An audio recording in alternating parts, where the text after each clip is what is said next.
Welcome, ladies and gentlemen, to VIS64, this week's production of the VIS Challenger Series. I am your host of the North American Challenger Series here, and we are on day number 1 of week 2, and we are getting started with group number 2 of this Challenger Series here in the autumn season. Joining me today is Tasty Bacon and Shinyi, our casters for today. Guys, how's it going? It's going pretty well over here on my end. We're both broadcasting the European Challenger matches earlier on in the day, so we are all set, warmed up, and ready to go for North America. Yeah, it is going to be a long night as we get into it. Round number 1 is starting as we speak, and a lot of the teams are already in the queue and starting their matches. We're going to be bringing you the first match tonight that will be streamed, which is going to be the number 2 seed, Pinga Reformed, versus the number 63rd seed, the Asian Bratters. And this is going to be a very exciting match. I know a lot of people normally will look at this and say, oh, a 2 seed versus a 63 seed or 63rd seed. It's going to be completely unfair. It's going to be really one-sided.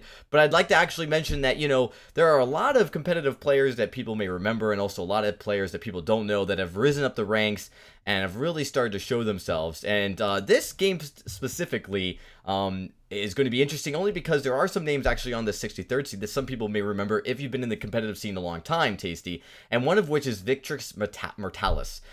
He was a player infamously reaching Vainglorious and playing competitively on some organizations way back in its day, a couple seasons ago, so not that long ago. And so he's been out of the scene for a little bit, and he's making a resurgence. He's leading a very young team. A lot of these players we do not know of. But he's going into against the number 2 seed, who for this group is essentially the number 1 seed, and it's definitely gonna be very challenging for them.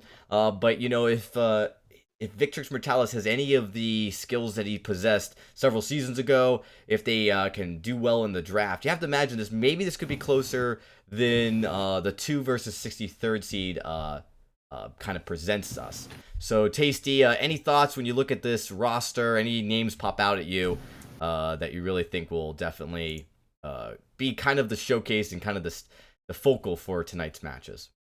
Well, I think you kind of hit the nail on the head.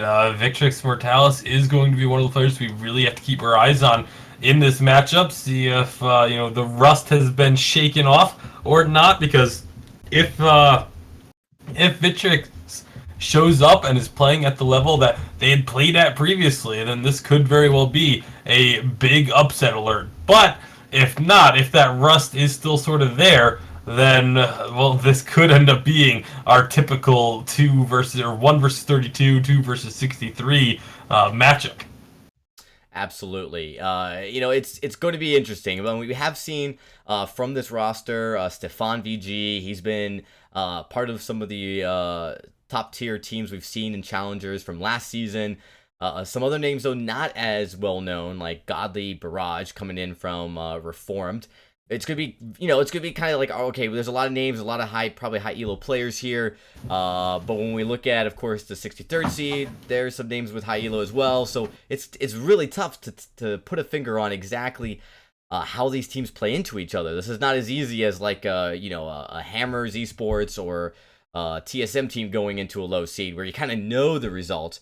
These are rosters that, for at least the audience and for a lot of us analysts have begun are very much new and definitely ones that we haven't seen a lot of. Yeah, absolutely. I mean, even looking at the previous week, there's teams that you wouldn't have really expected to making it into the top 4. The teams that are going to be in the final week. Terminal is a team that no one has really heard of before. Same thing with Team Enix and making it in. So a couple of definite surprises, a lot of upsets along the way. I mean, you put this many teams together, there's bound to be upsets. Absolutely. And we saw a lot last week. The NA Challenger Series kicked off, of course, for the autumn season then, and there were a lot of crazy upsets, a lot of surprises happening. And of course, as we saw, the 4 final teams, some of which were expected, some of which really took us by surprise. So it's definitely going to be exciting. But one of the things to mention is as we go into week 2, again, another set of 32 teams. It's definitely basically a clean slate for these teams. They're part of a separate group. And, they all each have a chance this season to really kind of come out and make a name for themselves. And that's what we're going to be here doing, is looking out for these rising stars and trying to make sure that we can catch on and stream these games for you as we get into the later rounds of tonight and into tomorrow. One of the things I do just want to mention, of course, is that this format here, it is brand new for everyone watching. If it's the first time watching, if you didn't catch last week, what is different about this season is that the Challenger Series is now 64 teams with 2 groups of 32 teams each. That's why you're seeing the seeding is a little odd, where you're saying, wait, some of the teams are seeded maybe at, the top seed of this group is seeded number 2. That's because it's 1 through 64 seeds across both groups, with half of the 32 teams split into Group A, Group 1, and the other half split into Group 2. And these 2 teams will battle out in tournaments, each separately in their own weeks, until we get to the final 4 from each group. And then those final 4 will make it to the final 8, which will then be streamed for you guys live next week in what will be the playoffs, essentially the final 8 teams battling it out from both groups. Next week in week number 3. Those top 3 teams will then qualify and make it to the challenge battles, where they'll compete against the bottom 3 Evil 8 teams. So this is kind of the point where these young aspiring teams that are making it up through the scene will have a shot at knocking out some of the more established organizations or teams and take their spot in the Evil 8. And actually, they'll have a chance of making it to Worlds. Granted, it's a pretty hefty feat to do so, but it's always possible. And, we've seen it before. Team Snow from Europe actually made this very difficult but exciting run all the way through the Challenger Series, all the way through the Evil 8, making it into the final 8 teams, making it to the regional championship in Europe and winning that championship. So, Tasty Bacon, we've seen it time and time again, and Shinyi, this is kind of where the new talent is born and where we'll see it rise. Yeah, and I think Europe was a really good example of that with Snow Avalanche. They came up through the Challenger Series, and, a season later, they were the Summer Championships. They managed to dethrone Team Secret, something that I don't think anyone is expecting. I think a lot of people were thinking, this is going to be Team Secret's 4th championship, like easy. There was no challenge there, and they managed to rise through all that. So there's definitely potential that we'll be seeing potentially one of the next big teams for NA here. Absolutely. As we get ready for this first game here, just waiting for all the teams to get into queue. We are going to take a quick break here, and when we return, we will start preparing for game number 1 of the first series. It is going to be versus Pinga Reformed, number 2 seed going up against the 63rd seed, the Asian Bratters. We'll get you guys that match in just a second when we return after this small break.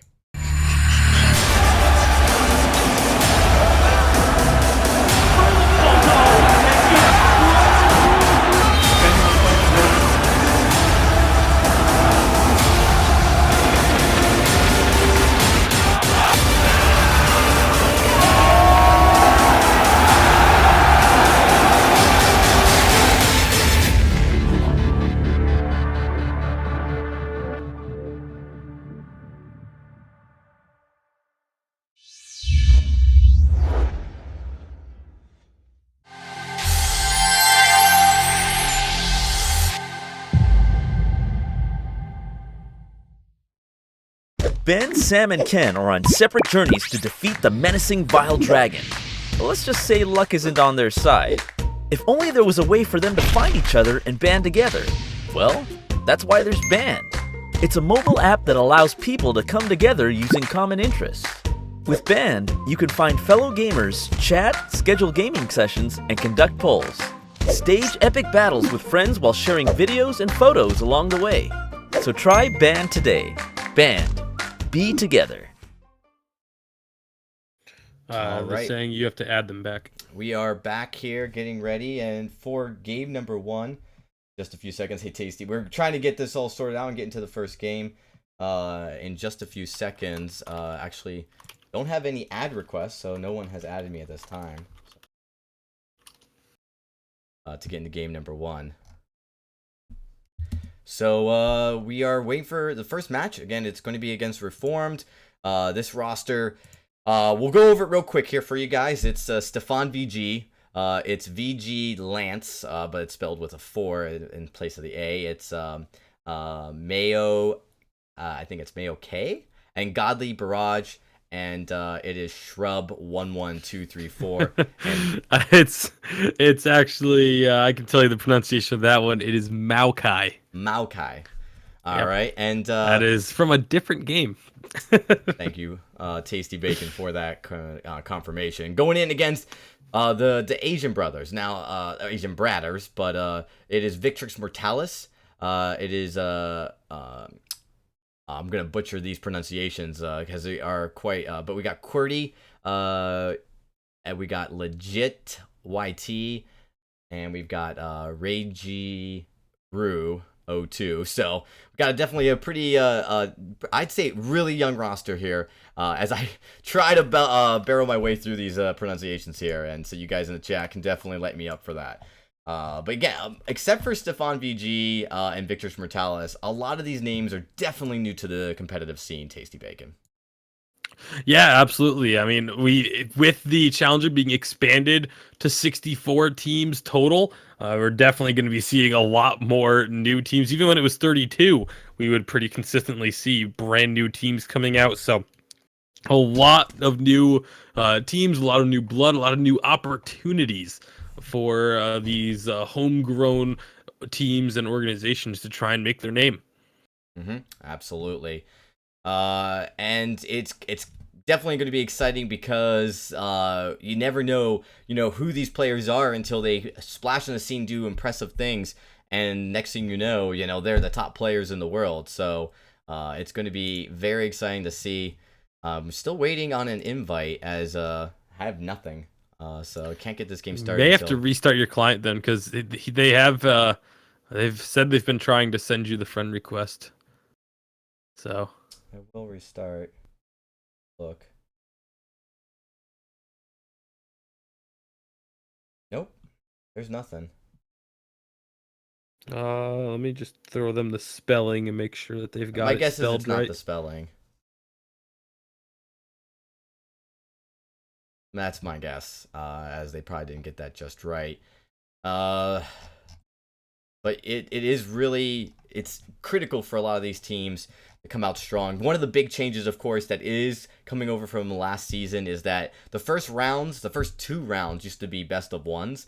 And that meant if you made a mistake or if you came out a little nervous, you fell right away. Now, that's not the case. Now you can actually get into, if you lose the first game, maybe your nerves were a little on edge, you can come in the second game, win, maybe even take the series, pull off an upset, or at least not get upset. It's definitely better. It ensures that with best of 3s, that the best team really is winning each and every time. So, there we go. Looks like we finally got that pushed through, so we're going to get going into this game in just a second here. We should be ready to start, Tasty, right? Yeah, I'm good to go. I believe Ginny is good to go. Yes, I am. Well, and it looks like the teams are good to go as they start this one off immediately as soon as we're in. So we're going to be jumping right into that first draft. Oops.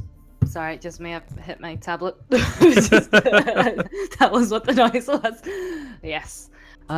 We could be seeing the Taka ban here. That's not uncommon. He's still quite a big threat, especially that Stormcrown Tension Bow or Stormcrown Aftershock build. It's actually something we're seeing a lot of the other junglers picking up as well. So, but Taka, he's that major threat because of that Kaku and the ability to disappear. Yeah, the Taka definitely a strong pick, but it also leaves open a lot of power picks. The Lyra and Adagio both still available, and after the Finn being the first pick, it means we could see that double heal comp snagged up right now from the Asian Brothers, but we'll see if they do go ahead and take that as an option, but looks like they're instead going to grab Lance with their first pick, so no Lyra Adagio combo going to be coming out, despite how strong that duo still is. Yeah, it really is interesting. I'd have expected him to take at least the Lyra, because I feel like Lyra's a little bit better than Adagio right now, but the two of them are certainly a strong combination. It's interesting that they're not picking up the, well... Neither team interested in Lyra or Adagio. This is Interesting. Definitely curious, I'd say. I mean, those are massive power picks, and they just aren't really being touched. Yeah, they're going, but it looks like they're the way they're showing up. They're showing a double crystal comp, which is, well, ooh, a Koshka. Well, we'll see if they do lock in the Koshka. We saw Koshka a few times over in Europe with varying degrees of success, but we'll see if they do decide to go with the aggressive early laning, which is what, or early jungling, I should say, coming out of the Koshka, which is what we'd like to see.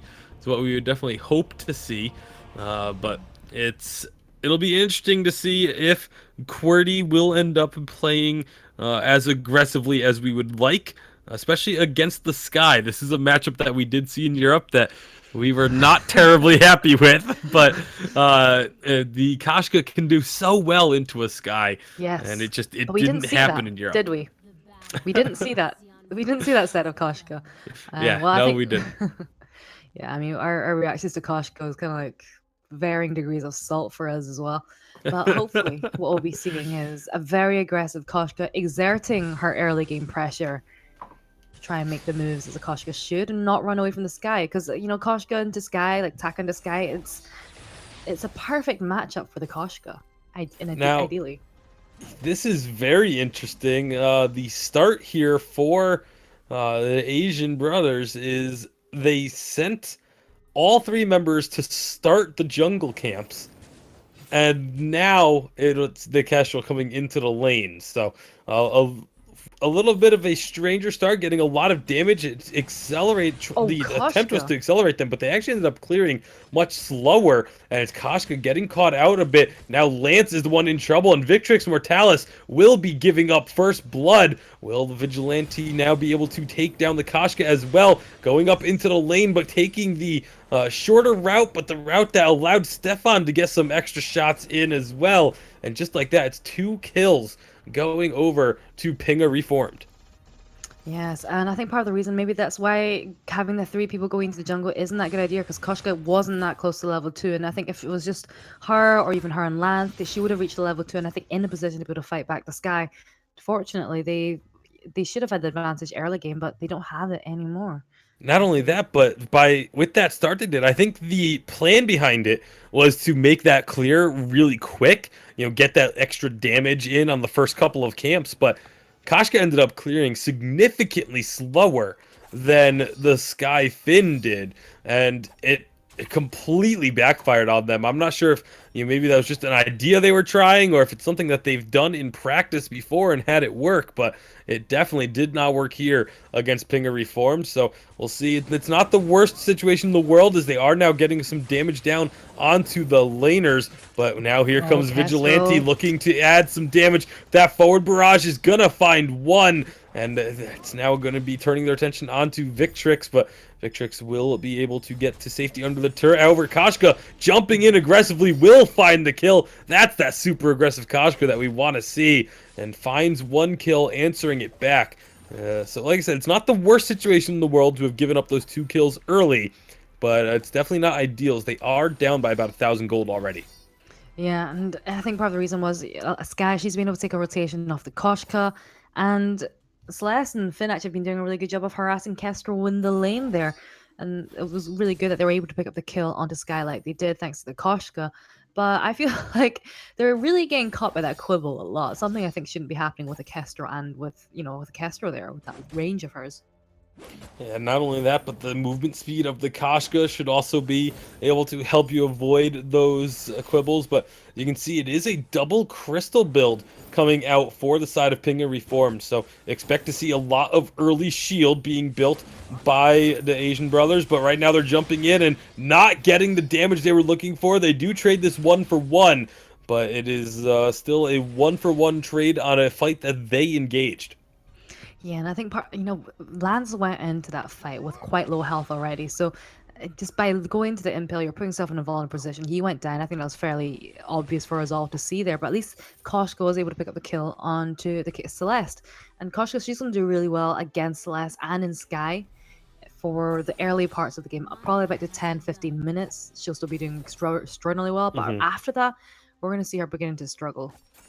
Yeah, it's going to be interesting to see if the QWERTY will be able to dodge around these fights with the movement speed that the Koshka gets for being involved in a fight. So right now, maybe trying to set up a flank or an aggressive invade is going to find Vigilante working on this Treant and does get the steal. So a little bit of gold coming back towards the side of the Asian Brothers, but just a minor victory. Always good to take those whenever you can. They have brought the gold, or nope, never mind. I was misreading the numbers. They've kept the gold at the same deficit that it's been at, but you can see already a broken myth completed for Celeste. That's going to be a pretty solid advantage here in the lane, as Kestrel ended up opting to go for the very likely breaking point first item, so going to be a little bit longer before that one comes out. Frostburn also completed for Sky. So the tier 3 item power spikes are there for the Pinga Reformed that the Asian Brothers just haven't reached just yet, except for, well, there's your Aftershock. So it's slowly starting to shape up now, and we'll see which of these teams can take advantage of this. Yeah, I mean, well, part of the thing is, Reiji has picked up the reflex block, and we're kind of saying this in the EU challengers, is that getting their reflex block, especially when you're going against a team with a lot of crowd control, is going to be super effective once you get to that level 6 when they all have their ultimates available. And that reflex block is going to be so helpful against that forced accord that Malky is almost going to reach. However, if you look at the other side there, they've got a Koshka, they've got Lance, they've got Kestrel, and there's not really much against that. Especially once Koshka, now that she's got her Yummy Cat Frenzy, that's going to be a really long lockdown that they can't block.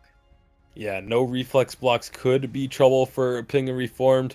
I mean, like you said, the reflex block, both sides have important abilities to reflex block. If you're talking about what the Asian Brothers want to block, you have the Forced Accord, you've got Death from Above, and Core Collapse, all 3 abilities that can be blocked. And coming out from the other side, just obviously the Yummy Cat Frenzy is the big one, but you can also block the root or the stun from the Lance, or even the stun from the active camo on the Kestrel, which is much harder to block. But if you know where that active camo field is, you can still block that stun from coming through. So definitely reflex block is going to be very important. As you can see, Reiji doing a lot of damage with a Glimmer Shot, but only getting one of those to connect for now.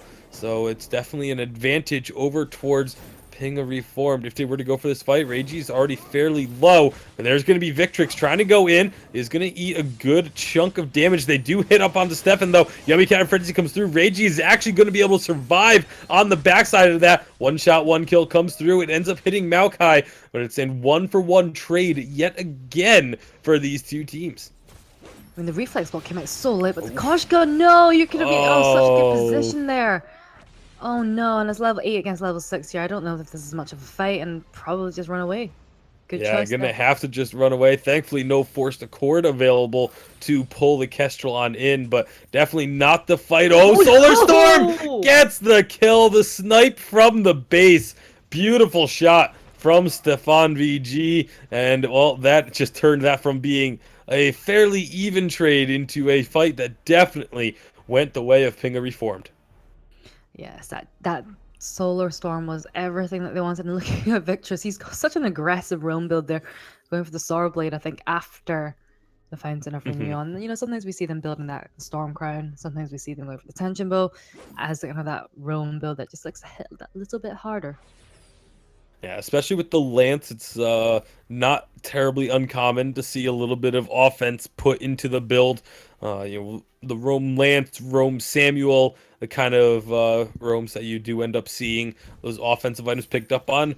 Maokai gonna be just kind of baiting a little bit with the recall, but not much is gonna happen from that. Stefan VG is actually not moving under the turret, so that could be a bit of an issue. Hopefully it's not gonna affect things too much, but definitely looks to be a connection issue. Of course, all players are responsible for their own connections here in the challengers, but we do have the ability to pause sometimes on, as long as it's the function is working on our client. So we're gonna go ahead, get that pause come out. We do provide that as an option just to ensure the fairness of the games that are streamed. It's just gonna give them a couple of minutes. We do limit how long the pause will be, so we'll see. Check in with Dragonborn on the status of that, if we can get in touch with the players and see if they're just going to be restarting the device or if it's a more serious issue.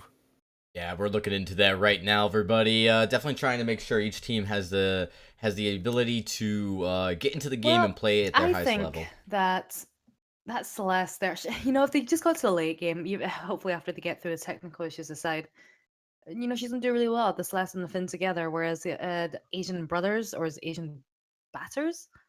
What? Bratters. Yep. It's kind of it's a play on words a little bit. So a pun. It's a little bit Okay. of. Thanks for explaining what pun is to me. Well, I am actually seeing I'm seeing a message from Pinger Reform that says that they are good to unpause. So we'll get a heads up going out to the Asian brothers that there is going to be the unpause. And, well, we're underway. Yummy Catnip Frenzy coming through almost immediately. And, well, that's not going to be what they were hoping for to have happen. Instead, they are giving up a kill, and the Asian brothers, they're going to look to make an advantage off of this, trying to take this gold mine down, and they should be able to grab this one pretty cleanly. I don't think they're going to be making a movement towards trying to steal it there for King of Reformed. No, maybe not. Yeah, they don't have any vision of that, so they didn't know if they just went to go and clear the jungle or if they were taking that gold mine. Obviously, they get the notification now, but it's gonna be a little bit of a tough situation here, as QWERTY jumping in onto Stefan, getting a little bit of damage down, and Stefan again just gonna be trying to play a little bit safe, let these minions push in towards his turret, and then farm it up there with the Heliogenesis. Obviously, Celeste very good at the AoE farming. Very good indeed. And, well, looking at everything after the gold mine got taken by the Asian brothers, it's still quite a little bit close. But I think I really like how Koshka's already gone for that Aegis. I think that's a really good choice, especially going for that double crystal. You want to get itemization there for Stefan. Oh my gosh! Oh, so much damage onto Stefan. The Githian wall will actually be enough to secure the kill. And, well, 7-5 now. Just like that, the Asian brothers, they get 2 quick kills in the last couple of fights. And with that gold mine as well going their way, the gold lead has been shrunk down to just about 500 gold or so. Yeah, and I think, well, especially if saying that Koshka, like, wow, Lance, you're diving so deep. I don't know if he's going to get anything from this. Now they're looking for a kill. They are going to get one. The one-shot, one kill ends up hitting Maokai in the back. He pulls the Koshka right back in, and he secures at least 1 kill for the team. Victrix is very low. He's going to get hit by that Quibble. Not quite enough damage for the kill. Maokai is hunting for it. Use the play company. Actually, a big stun onto Kestrel, and that's going to be Stefan cleaning up and grabbing the ace. That is a big turnaround that I really don't think the Asian brothers were expecting. And with these ace buff minions, that's going to mean a turret going over to the side of Pinger Reformed. So that gold lead that had just been diminished, well, it just shot right back up. Wow, yeah, thanks. I mean, that fight, Lance had done a really good job to get Finn that low, but we see Kester trying to finish up the kill there, but not realizing the whole time that Celeste was on her. I think at that point, when you're taking that much damage, trying to just focus a little bit more on repositioning. And then Lance came back in just to secure the kill, but then gave them the ace. There's a lot of things going on there. Yeah, I don't think they were quite ready for the Celeste to be getting back to the lane as quickly as Stefan did. So it is going to just be a slight advantage now picked up by Ping Reformed, but this is definitely much more difficult than I think they were expecting from a 63rd seed team, as they're going to find one kill. Yemiket and Frenzy does lock down QWERTY for a little bit, and they are going to find a kill answered. Now QWERTY very, very low. Vigilante trying to finish that one off, but can't quite get the last couple shots in. Instead, trying to run away from Victrix, avoids the impale, and picks up the kill. So 2 for 1 in favor of Ping Reformed. Yeah, that was quick and easy. And the kind of thing is, I'm noticing that Regi on the Kestrel struggling a little bit to try and block any of the CC. The Forest Accord he's missed, the Core Collapse he's missed with the reflex blocks a few times, and what we see is kind of like when a lot of players miss those crowd controls, they use it very, very quickly afterwards, and it kind of wastes reflex blocks. So he's been doing that a few times, and I just don't think he's that confident on trying to block those skill shots, to be honest, because he's getting pulled in every single time. Yeah, and, not a great sign for the team, but you never know. They could still, even with getting pulled in, eventually, we've actually talked to some teams in the past, and they've said, at some point, it actually almost becomes beneficial to get pulled in by a Finn. If you get all 3 members pulled in and their 2 carries are right on top of them, that's going to be a beautiful block from Vigilante, stopping both the Impale and the Yummy Catnip Frenzy from catching him out.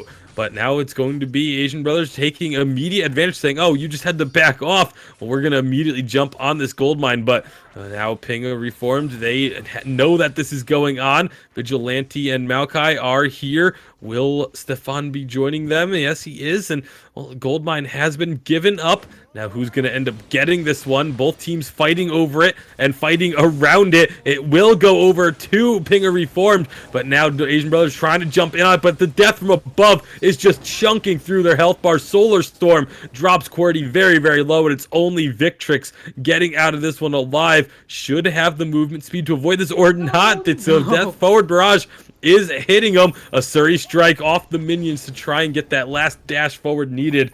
But it does look like, oh, Victrix, no, don't go back in. Oh, very nearly getting hit by that Quibble. And trying to defend this turret, but I just don't know if that's going to be worth your time. And, well, he's not going to be able to prevent this turret from going down. So, the valiant effort there by Victrix, but it is a second turret destroyed by Ping Reformed. I really do think maybe Victrix should have just invested in a Crucible before going for the heavy damage items, just because, again, his teammates are getting pulled in by the Forest Accord every single time. And Castro trying to block it, but really not quite hitting the mark with those. And the thing is, normally, some teams, it is fantastic when all 3 of your team get pulled in by the Forest Accord. Unfortunately, it's just followed by a core collapse or even a Quibble. So you need to block the Forest Accord, I think, at this stage to try and survive through that team fight, especially if you're Kestrel. Yeah, absolutely. Blocking the Forest Accord right now is incredibly important. We're not at the point where, getting pulled in just so you can jump onto the Celeste or the Sky is a viable strategy. That's going to be 1 member deleted, one of those 2 carries already down. The forward barrage doing so much work. QWERTY is going to end up falling to the Surrey strike, and now Vigilante is in a perfect position to get a ton of damage onto Victrix, using that death from above to make sure there's nowhere to go. Solar Storm coming through at the end just to secure it, and it is another ace going over Ping Reformed. They're really starting to pull ahead now. Yeah, I mean, at the start I was looking pretty close, and I think part of that is because of Koshka's early game. She is able to take the jungle back, but Ping Reformed, they were really good at just shutting her down, just keeping her to her own side of the jungle, so there wasn't that much of a trade-off. And as we're getting to the late game now, Celeste really beginning to scale really into late game now, and that Finn as well. He's got a lot of cooldown. Well, not a lot of cooldown there. He doesn't have any cooldown items, but if he does get a cooldown item, that'll help so much with the Forest Accord. And Finn and Celeste are both heroes that just do really well in the late game, whereas Koshka, not so much. Yeah, Koshka is definitely not been able to really find her place in this game. Got a few kills early on, 4, 5, and 2, but that definitely pales in comparison to the 7 and 3 and 7 and 4 of the 2 carries on the side of Ping Reformed. I also want to point out Maokai on this Finn, 3, 1, and 13 participating in 16 of the Team 17 kills. Well, that's about to maybe increase because they're looking for another fight. This one was started by the Asian brothers, and they are quickly realizing that this is not a fight that they can take. That's already their roam taken out, a solar storm right onto the Kestrel's face. And that's going to be a second kill. And Stefan will pick up the triple kill. Kraken pushing into the base. That's going to be game number 1. Going over to Pinger Reformed. Extraordinarily fast game. And to be honest, I think it just kind of came down to the scaling of both of the teams and in the execution of those team fights. I feel like the Pinger Reformed, they had this macro play and the micro play really down. And the execution was really nice. One thing I do want to say, I feel like the Koshka maybe would have done a bit better with Shasta Glass at the start rather than the Aftershock. I mean, she's going against Sky and Celeste, not exactly the tankiest heroes on the field today. And the Aftershock, not the Aftershock, the Shasta Glass has just been so good for just bursting them down and just taking them down. Yeah, and like you said, also would have liked to have seen Victrix go for a, forego the Sorrow Blade, maybe get a little bit more of the actual roaming items to help support the team.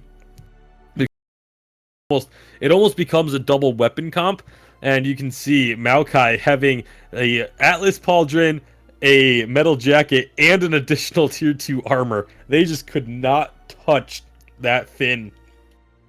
And he soaked up so much damage on the front lines for the team. Really good job all around from Pinger Reformed in game number 1. We'll have to see if there will be any adaptations to the draft or the early stages of the game here for the Asian brothers, because they definitely need to change something, or this is going to be a quick 2-0.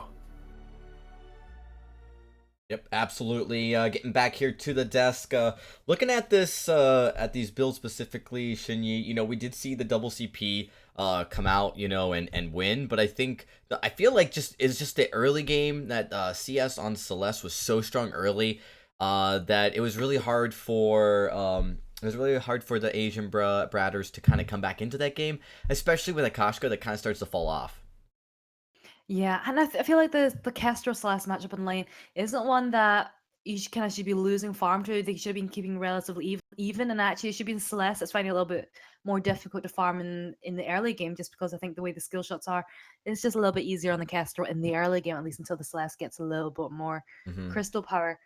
And I think having your Kestrel falling behind that early on, maybe we should have just seen a little bit more rotations coming out a little bit earlier from like the 3v2s in the jungle, just to help Koshka out a little bit, because she was being pushed back quite a bit. Yeah, it definitely, she didn't have the kind of dominance out of the first rotation, and like you guys said, that she kind of started to come back into her own and start to get some more of that farm and start to, level up and kind of hold pace with the other jungler. But at that point, you weren't able to snowball and kind of lost that opportunity in the early game, and the rotation from the laner down, maybe that first or second rotation to help secure that, you're right, would have been probably the way to go. We are going to take a quick break here, everyone. When we return, we'll get you guys into game number 2 against Pinger Reformed and the Asian brothers.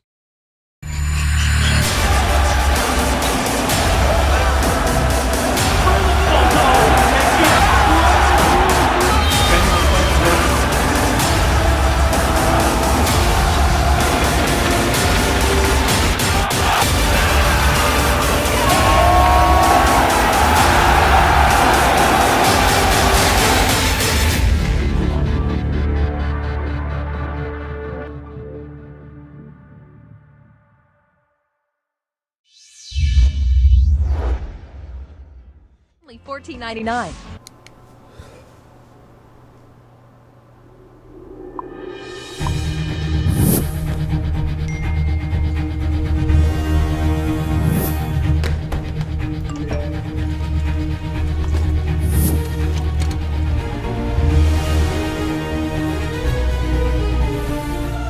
Don't miss the call. Download Band. Communication made easy. And we are back, everybody, getting ready for game number 2. It is Pinger Reformed versus the Asian Bratters. And as we get ready for this game number 2, I'm here, of course, joined by Tasty Bacon and Shinyi to start breaking this down. And let's take a look at the draft, because last game, it seemed like the late game comp was clearly in favor of Reformed. They definitely had, they had the Celeste, they had the Sky. They ended up going CP with both of them. And it just seemed like, that early game Koshka was the plan to kind of snowball the match. Didn't work out. What do you expect to see coming out of these teams as we get into the next draft? Well, it looks like we're going to be seeing very similar bans, at least on one side. I would expect to see Lyra or Adagio actually be picked or banned.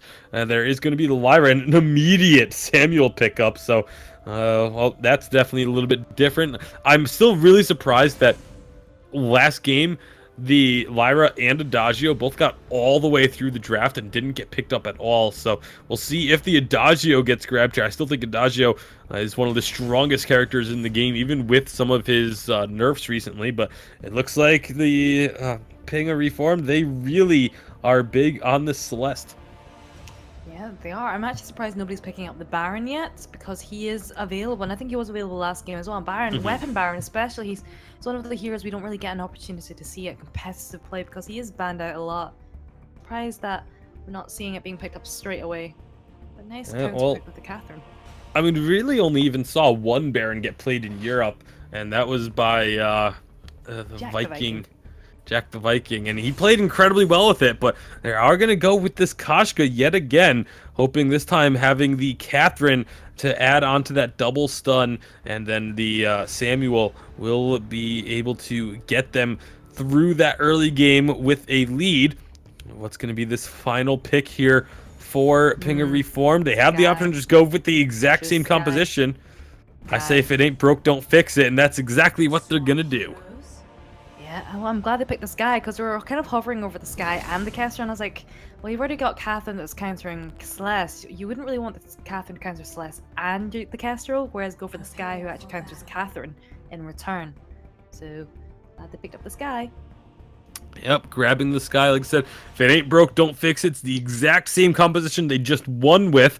They do have to worry about the potential threat of Catherine reflecting a lot of their damage right back on their faces, but it shouldn't be too much of an issue if they get the same kind of control over the game that they did in game number 1. Well, then this could be, again, a very quick 2-0 series. But the Samuel, I think, is going to be the almost wild card coming in here, because that is still an extremely strong pick and something that they just didn't have to deal with in game number 1.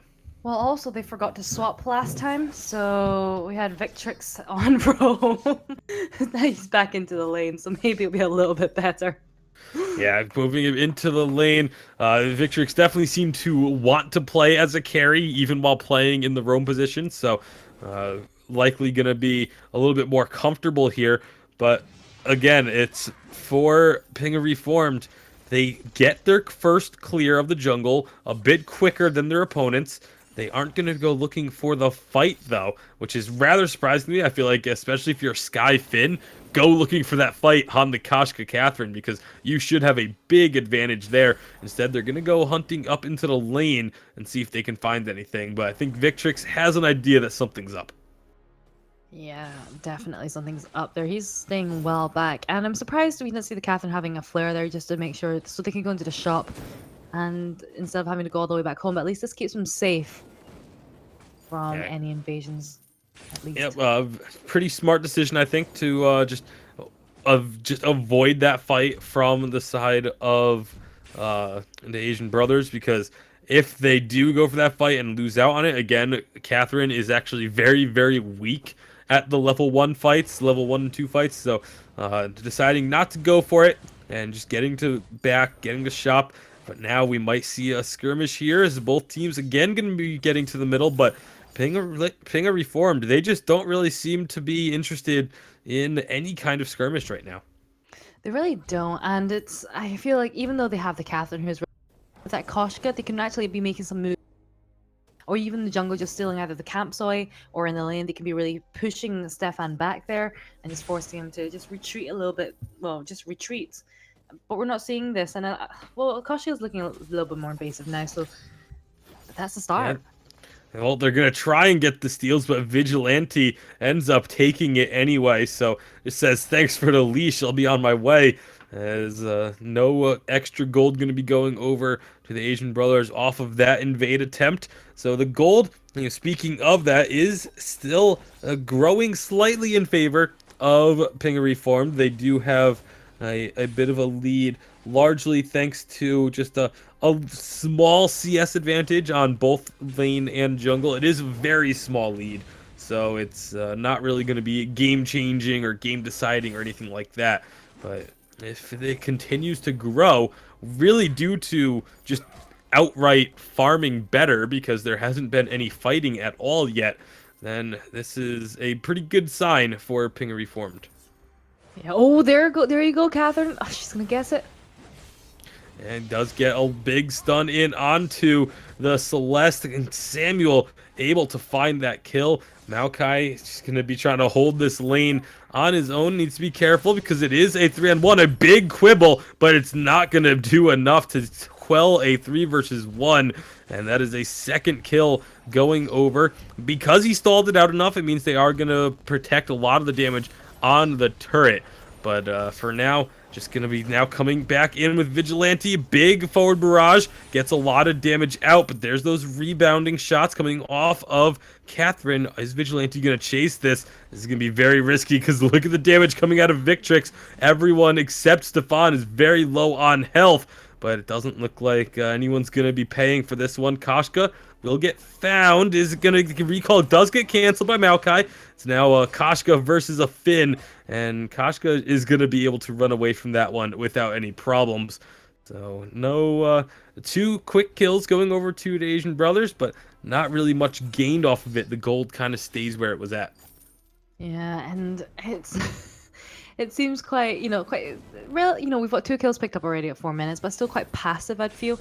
And just going back to our reflex block points, I think looking at Stefan taking a lot of damage again. Once that stun hits, it makes you a very easy target for the Samuel, but a nice Surrey strike is going to be getting this damage onto Victrix. There's the forward barrage hitting both the Catherine and the Samuel, but Samuel somehow getting out alive. Vigilante will take down the Catherine at the very least, and another forward barrage really chunking through QWERTY. QWERTY is not going to be able to find an answer, and it is 2 kills going right back over to Pinga Reformed, and you can see they immediately start to try and get some work done on this turret for themselves.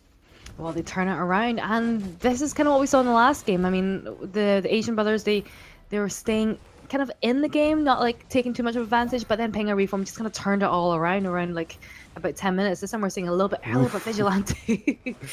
So Vigilante eating those malice and verdicts. Stefan now eating all that damage as well. You have to respect the damage coming out of a Samuel, especially because Victrix did just pick up that Shatter Glass, so it's going to have a lot of burst. A little surprising to see Shatter Glass first item as opposed to the Broken Myth. I feel like Broken Myth into Eve of Harvest is the go-to build for most Samuels, but is he going to get this kill? No, Vigilante just staying alive, gets the Fountain of Renewal heal to stay more than good, and that's just going to be a quick recall as a result. Yeah, still, they've got the slight lead, and with that turret so close, I think we can expect a big 900 swing of gold going towards the Pinga Reformed.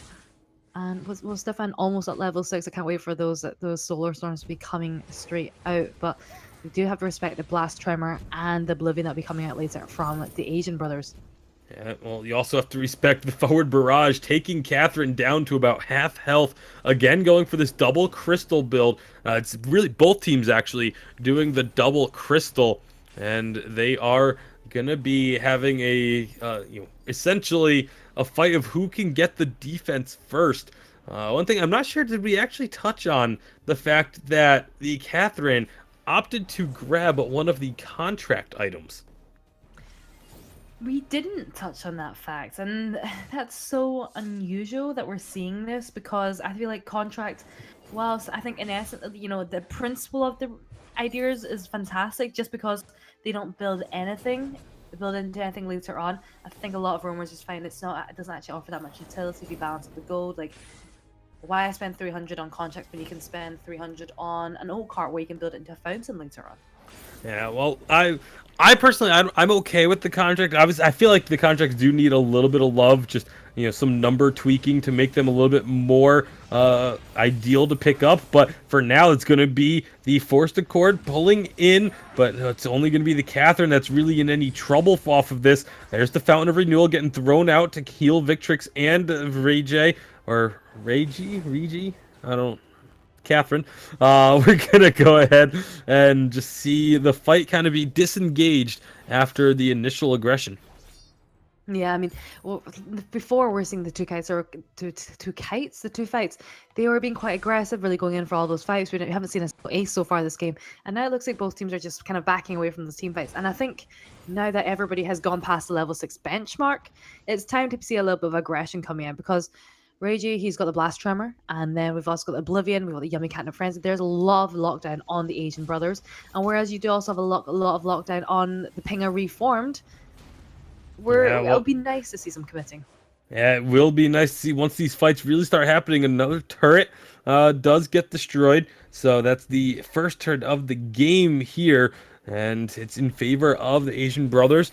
They have the gold right back even once more. So the advantages that were being gained by Pinga Reformed have kind of been negated thanks to that turret going down. But we'll have to see which of these two is going to have their crystal be more effective, as it's the Broken Myth first item for the Kashka as well. Both Kashka and the Celeste opting for a first item Broken Myth, a Frostburn for the Sky as well. That's going to be interesting. Okay, they just kind of ignore the fact that they walked right by Maokai and let him go. So the minion mine going to be recaptured once again, so that the minion wave is not just pushing mercilessly towards the turrets of Pinga Reformed. Yeah, and it's a bit different now from the last game, because last time Pinga Reformed, they were so dominant. And I think looking at Pinga Reformed, neither of them has shield apart from Celeste, and it's just light shield. Whereas if you look at the sides of the Asian brothers, they've invested in a little bit more, especially QWERTY, and that's partly because he is the one that's diving straight into the middle of Pinga Reformed, so he has gone for the kinetic shield as well as a light shield. Hopefully, going to get that Aegis soon.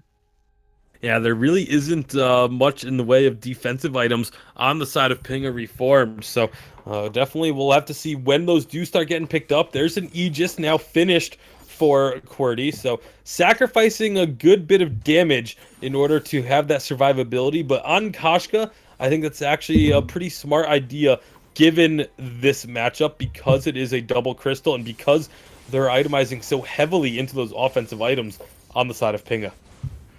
Yeah, and it's good to have that the reflex block there as well, with the Aegis there, particularly for that core collapse. If you're trying to get onto Celeste, and Celeste and a core's collapse are on the way there, that's going to be an excellent mechanism. And I don't think Koshka is as bothered about the Forced Accord as perhaps the Samuel might be, just because she is melee. She does fantastically when she's pulled into a group of 3. And actually, it could be, if they do manage to accidentally pull her into the middle of all 3, the fight could very quickly go the other way. Well, that's assuming that there's nothing following up that Forced Accord, because Forced Accord into a Quibble or a core collapse or death from above can still be absolutely devastating. And so that combo is really what Pinga Reformed are going to be looking to pull off. But it's been a much more reserved game here in game number 2, as we're coming up on 12 minutes in, and the kill count is still 2-2, 22,000 gold apiece. It's very, very even. And like I said, this Samuel, I think, has been a large reason for that. The damage that's been able to come out of Victrix has really sort of kept Pinga Reformed at bay from going for these super aggressive plays. Yeah, I mean, both teams have really toned it down. I really am dying just to see that Oblivion and the Blast Tremor just put together, because that chain's going to be absolutely incredible. Here we go with the stun, but it's a little bit too far away. Yeah, Forced Accord just going to pull in some minions, and well, at least it clears the wave nice and quick, I guess. But not connecting means no fight, And well, we're just gonna sit back and wait a little longer for it, perhaps. But looks like Vigilante's getting some damage in onto the Catherine. Not as much as it had been earlier, but now it's tearing through. Once that broken myth stacks get built up, you can see the damage drastically increased. Solar Storm going to get thrown out. It does not hit the low health Catherine, though, so instead they're just going to continue chasing, see if they can find anything onto this Samuel. But without the Forced Accord available, there's really no chance to secure that one. Storm Crown now going to be grabbed by Catherine as well, just to add a little bit of damage in. Maokai is going to get to recall, as the Catherine wanted to find a, well, it would have been a silence on the Finn, but still that extra stack of the heroic perk. And, you know, not really much being done by the Catherine, actually. If you look at that heroic perk, only has 4 stacks on it. And at 13 minutes into the game, that's pretty low. It's obviously not the end of the world if you don't have a ton of stacks. You know, the extra armor and shield really does help quite a bit, but it's you know, not gonna be determining the game. If you had like 15 stacks on that instead of 5 at this point. Yeah, it really does help a lot, and I think Catherine's going to be absolutely pivotal for the Asian brothers if they want to try and win this game. I mean, right now it's pretty even across the board for everything, and if Catherine can land that silence, especially onto both Celeste and Sky, who are very skilled, you know, they're both crystal, they're very dependent on their skills, and if she can stop them from using that, there is absolutely no escape for the Sky, and it's very easy to pin the Celeste down. The only thing is, I just don't think they're getting those engagements. She's getting the opportunity to do that, and that's the only issue there. And also the fact that Sky is also completely easing through Catherine's Stormguard with her Frog Barrage, and that is why Sky does so well against Catherine, just because little bits of macro damage just slip under their Stormguard so easily. But here's a little bit of aggression coming out from Victress. Yeah, we'll see. Forced Accord going way by the wayside, and so that's going to be a big cooldown not available. Victrix Morales going to try and get some damage onto the back lines, but not hitting with the Malice or Verdict. There's the Death from Above being used as well. And, well, nothing's really connecting right now, so neither team is willing to engage without their abilities hitting and doing some preemptive damage first. So it's just going to be another full retreat. The gold still, you know, steady at about a 200 difference between each side, and neither team has really been able to find themselves an advantage. Immense gold payout going over, really for free, because Pinga Reformed has not left this lane in quite some time. They've been playing extremely passively. Well, it looks like they're going to be ready for that fight. All 3 have picked up the infusions, and that's an immense team power spike there with all those infusions at their back. And I think that's just in time for the Kraken to come out as well. So they're looking for those hard engagements. And right now we want to see that coming out of the Force Score, chained with either the Quibble or the Core class, or even the Death from Above. There's so many potentials here. I just haven't seen them being pulled together the way I wanted to, and they're not getting the execution from those team fights. Oh, Here we go, there's going to Victor. be a start. They pull in Victrix. He does reflex block the Quibble after the Forced Accord, but it's getting taken down very low. Catherine will be the casualty here. Oblivion going out, gets resisted because it only hits Finn, and well, he's just going to be perfectly fine. That's a turret destroyed. The fight is continuing though, and you can see Stefan getting dropped very, very low, but still surviving. Solar Storm gets thrown out, clips the Samuel, and now QWERTY is left with nowhere to go thanks to that Death from Above, and that is an ace going over to Pinga Reformed. The first kills that we've had really since the first few minutes, and all 3 of them go over to Pinga Reformed. They get the ace, they get a couple of turrets, and now they're very likely going to grab the Kraken as well. Big difference there was those infusions. Yeah, definitely. I mean, at 60 minutes, apart from that, they were very, very identical, but having the infusions, they were able to kind of outscale, because this is both of these teams are going double crystal, and it was really nicely done the way they engaged on that with the Force Accord onto just Victress. They were able to pin him down, and then from then on it was very efficient to try and take down the Catherine and then the Koshka. So they need to try and, I think with the Force Accords, it's very important to try and pull just one person, not the Koshka, but more vitally is that Samuel, and he needs to be able to block it, because in the last game they weren't. I think the Kester wasn't able to block those Force Accords. There's a double pull again. The Quibble gets blocked afterwards, but great blast tremor coming out from the Catherine to delay this fight However, they can still look for it. It's a lot of damage onto Cordy. Gets the Fountain of Renewal. It is going to be still alive for now, but the fight is still on. They're going to be diving underneath this turret. Kraken is going to town on the turret. Catherine will get stunned, and it will be 2 kills. They do get 1 answered back. Fountain coming out a little bit too late in order to save Vigilante, but it is just the Koshka here to try and defend against the Kraken and the 2 heroes. And I don't know if they're going to be able to. A big core collapse stun, and the Quibble gets the finality, the ace, and this will be a 2-0 victory for Pinga Reformed over the side of the Asian Brothers. Asian Brothers put up a very strong fight, but just were not able to get the victory in the end as Finn finalizes that crystal, and we have our first victory. Yes, we do. And although both of these games in this series, they finished in around the same time, in that second game, I think 15 minutes was very difficult to say who was ahead because they were so remarkably close. But there were some very crucial team fights at the end that allowed Pinga Reform just to pull ahead and get the crack. And I think the most crucial one was that the triple infusion that came right before they took the crack. And I think that was hands down the most important fight because that just changed everything.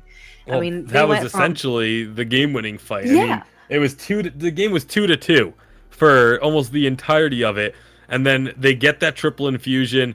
There's no infusions on the side of the Asian Brothers at that time. They get the ace, make it a 5-2 game, and then one last ace while pushing in with Kraken to make it 8-2. Ends up being 8-3 when all is said and done. So that triple infusion play was just a very, very smart play from Pinga. Going to be dropping down to the losers bracket.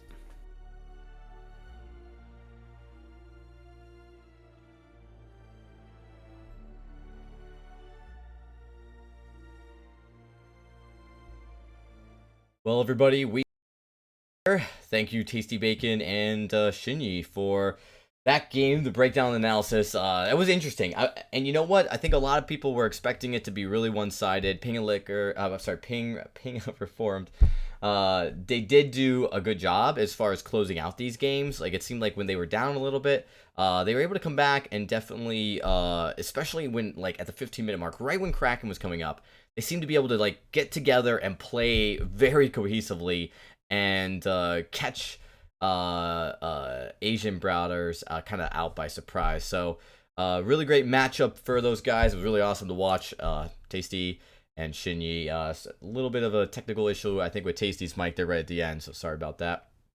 We'll get that fixed in just a few seconds. All right, so now we are going to take a look quickly at the bracket where we are thus far as we get here into the second round here pretty soon. Some of the things just to point out here as we take a look here is one second, there have been no major upsets yet. What we've seen, of course, is all of the top seeds have won so far. We go look over at the one side of the bracket. The only update we've got there so far is Vertical Black. They do win over TN Ghosts 2-0, and then of course we do, when we look at the right side, a lot more pieces starting to fall into place. Fate Zero, they've won their match. We've got the Sillies, and actually this has some of the original Sillies members. They're coming to play, and they are going up against Infinity Rebirth there. They're starting the second round in just a few moments. And we V-Boy Squad won their match. And of course, we come down looking Radiant, Arcana, and Team Regulators are going to be starting round number 2 in just a few moments. And of course, the match we just watched, which is not updated on this image just yet, though, is Pinga Reformed. They did win. They will be moving on. But all of the teams that lose this first round, they do come back. And they do get to play in the loser bracket. And they have a chance at making their way all the way to week number 3 to the top 8 teams. So that's very important as we go through all these updates here. So giving it back to Tasty Bacon and Shinyi. No upsets. That's the big key here as we take a look at where we're at so far. Actually, I did just get word there has been an upset in the top half of the bracket. It was Team Protector, which was the 50th overall seed, 25th seed for this grouping. It took down Exodus X, which was the number 15 overall seed. So That's their first upset here in Group B. Wow. It's a pretty big gap, and whenever you see a big gap upset like that, you know that that's okay. There's a team that's looking to make a statement. I mean, this is best of 3, so you can't have just one bad game. You've got to have 2 to 3 bad games to have an upset like that occur, or you just got outmatched, which oftentimes when you look at a best of 3 is the case. So as we get ready, we're going to be getting into the next series in just a few moments. Until then, though, we are going to take a quick break. When we return, we will get you guys into, we're going to probably be looking to start round number 2 for everybody. And again, this is going to be moving very quickly. As all these teams that lose, they do go down to the loser bracket and start to play. We'll update you on how that progresses throughout the stream as well. We'll be right back, though, after this quick break.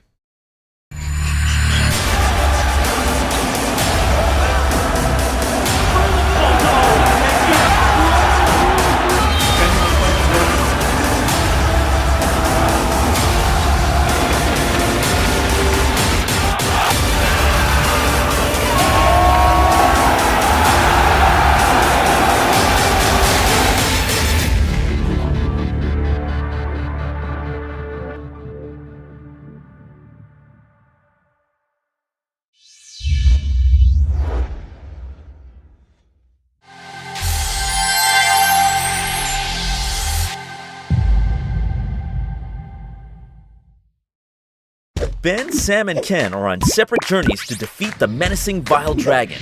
But let's just say luck isn't on their side. If only there was a way for them to find each other and band together. Well, that's why there's Band. It's a mobile app that allows people to come together using common interests. With Band, you can find fellow gamers, chat, schedule gaming sessions, and conduct polls. Stage epic battles with friends while sharing videos and photos along the way. So try Band today. Band. Be together.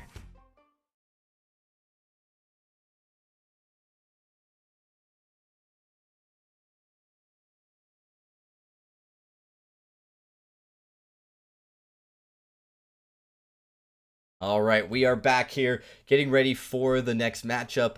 We may, as we're waiting for some of these teams to finish off the first round, as oftentimes the first game can finish pretty early, we want to make sure we get into a game right away. And so we may be jumping to at least game 1 of another series here in just a moment, as we get the invites. Let's see if all they have to do is invite me.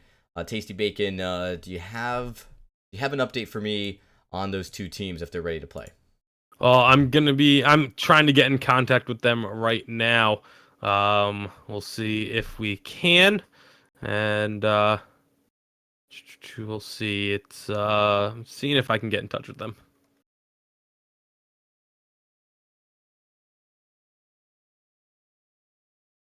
Yeah, we're trying to see the next matchup, scheduled matchup we are going to be going to is Fate0 versus the winner of Pierce the Vein and X Cross X.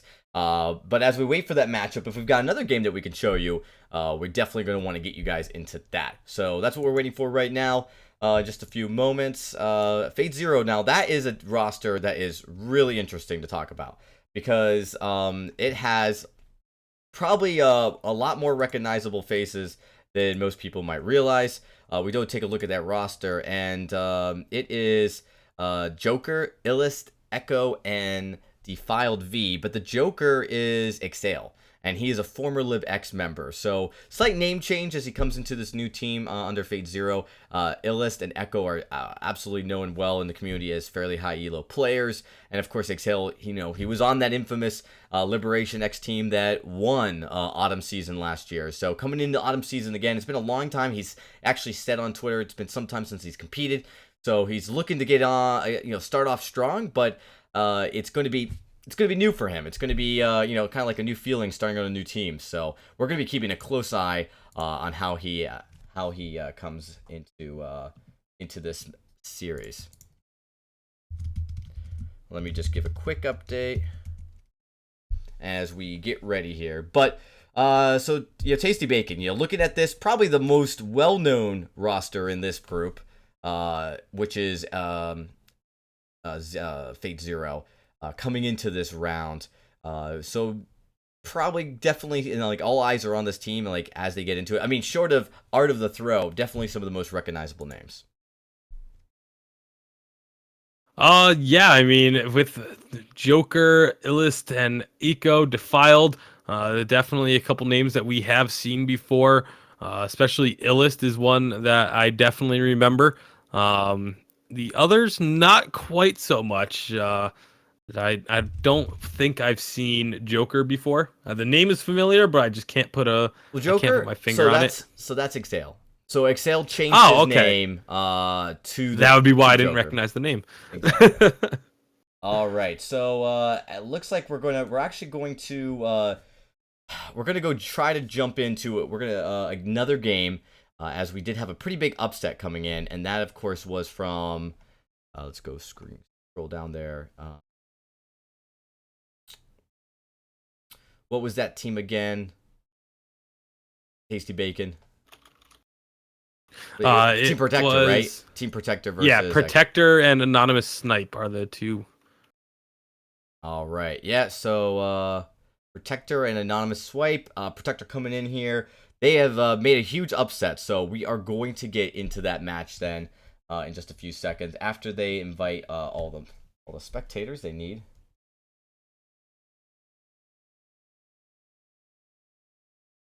Second.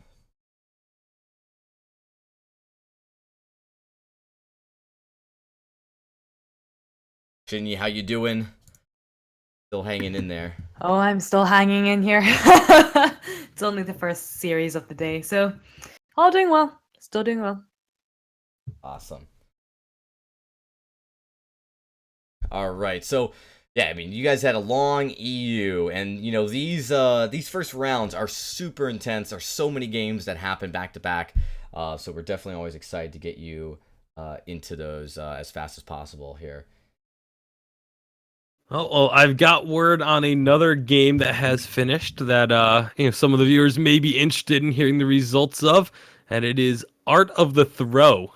They have managed to win their very first game in the Challenger Series, and they take the victory over Impact Burst. So we do have finally a win for the pseudo casters team, Humanist, Fuji, and Starboy being their starting roster right now. So congratulations to Art of the Throw, getting the first victory in the Challenger, finally out of the way. Yeah, so Fuji actually played today. Yes, he did. Hoo-hoo. Yeah, the starting lineup right now is Humanist, Fuji, and Starboy, and they were able to pick up two fairly convincing victories, judging from the post-game screenshots that I'm seeing here. Well.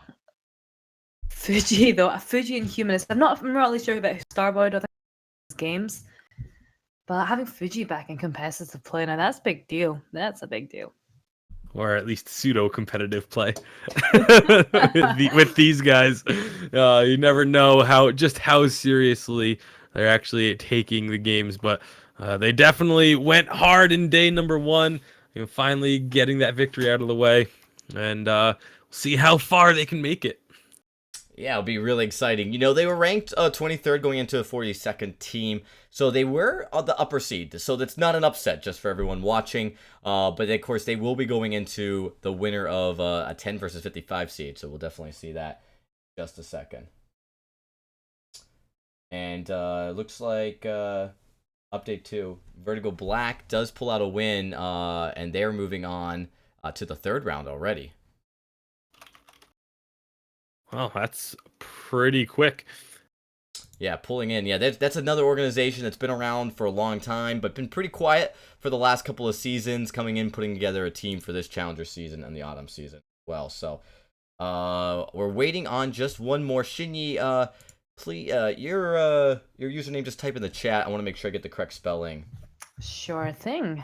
Just let me type it in. There you go. All right, yeah. Thank you so much.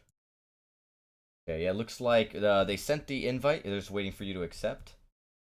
Done that. Okay, and we're ready to go.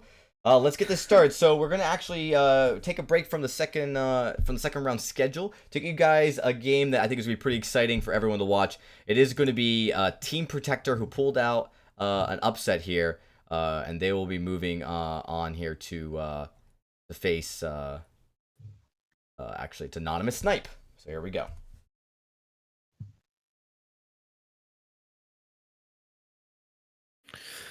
All right, well, we're jumping right into the draft. You can see immediately it is going to be the Samuel banned away by VAS, which is that Anonymous Snipe or is that Team? I'm assuming that's Anonymous Snipe.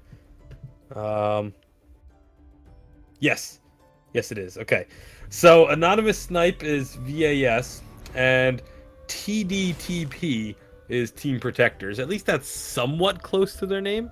We had a little bit of a rant over in Europe over teams having their tags not be at all similar to their team names, and well, it looks like Anonymous Snipe, they are guilty of that crime. Well, they kind of have it. I just don't know where the V comes from. Maybe it's Vainglory Anonymous Snipe. I guess could be. I like the names though. I love Fantasy and Fantasy. That's great, duo there. Yeah, I wonder what the relationship is there, and we'll see that you're going to be having the Ringo come through as their last pick. Ringo Catherine Taka. That is a very, very old school composition coming out. Meanwhile, on the side of Team Protector, keep in mind, this is the team that had the big upset already. And they are going to have the Adagio, Finn, and Lance. So a little bit more of a modern composition there.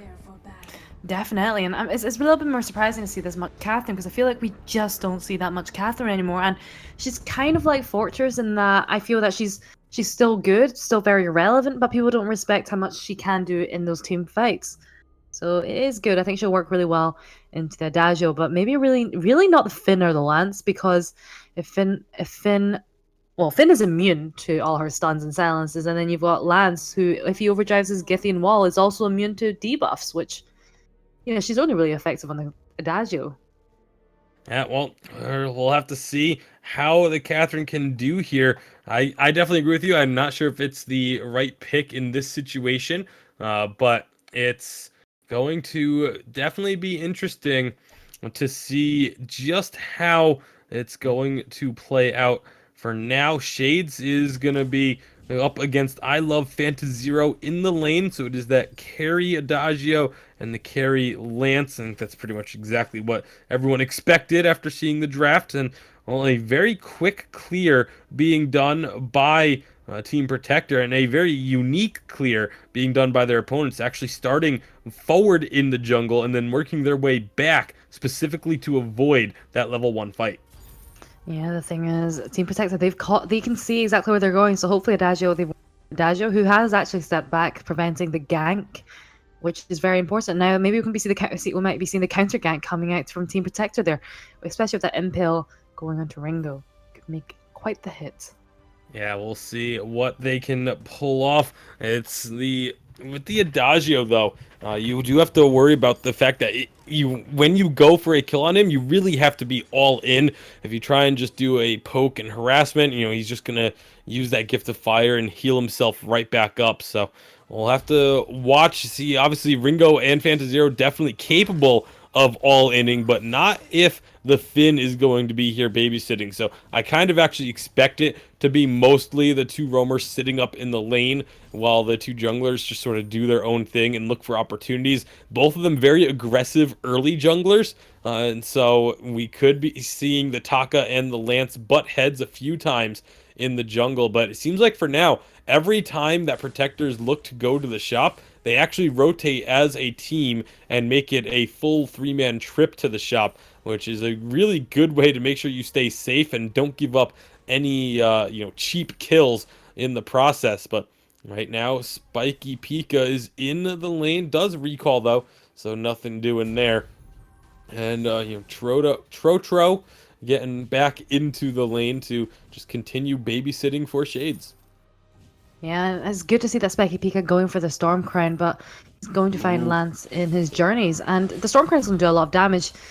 And I think Lance will struggle to land those skill shots there onto Taka. It just depends on how greedy and that Finn who's just arrived out of nowhere.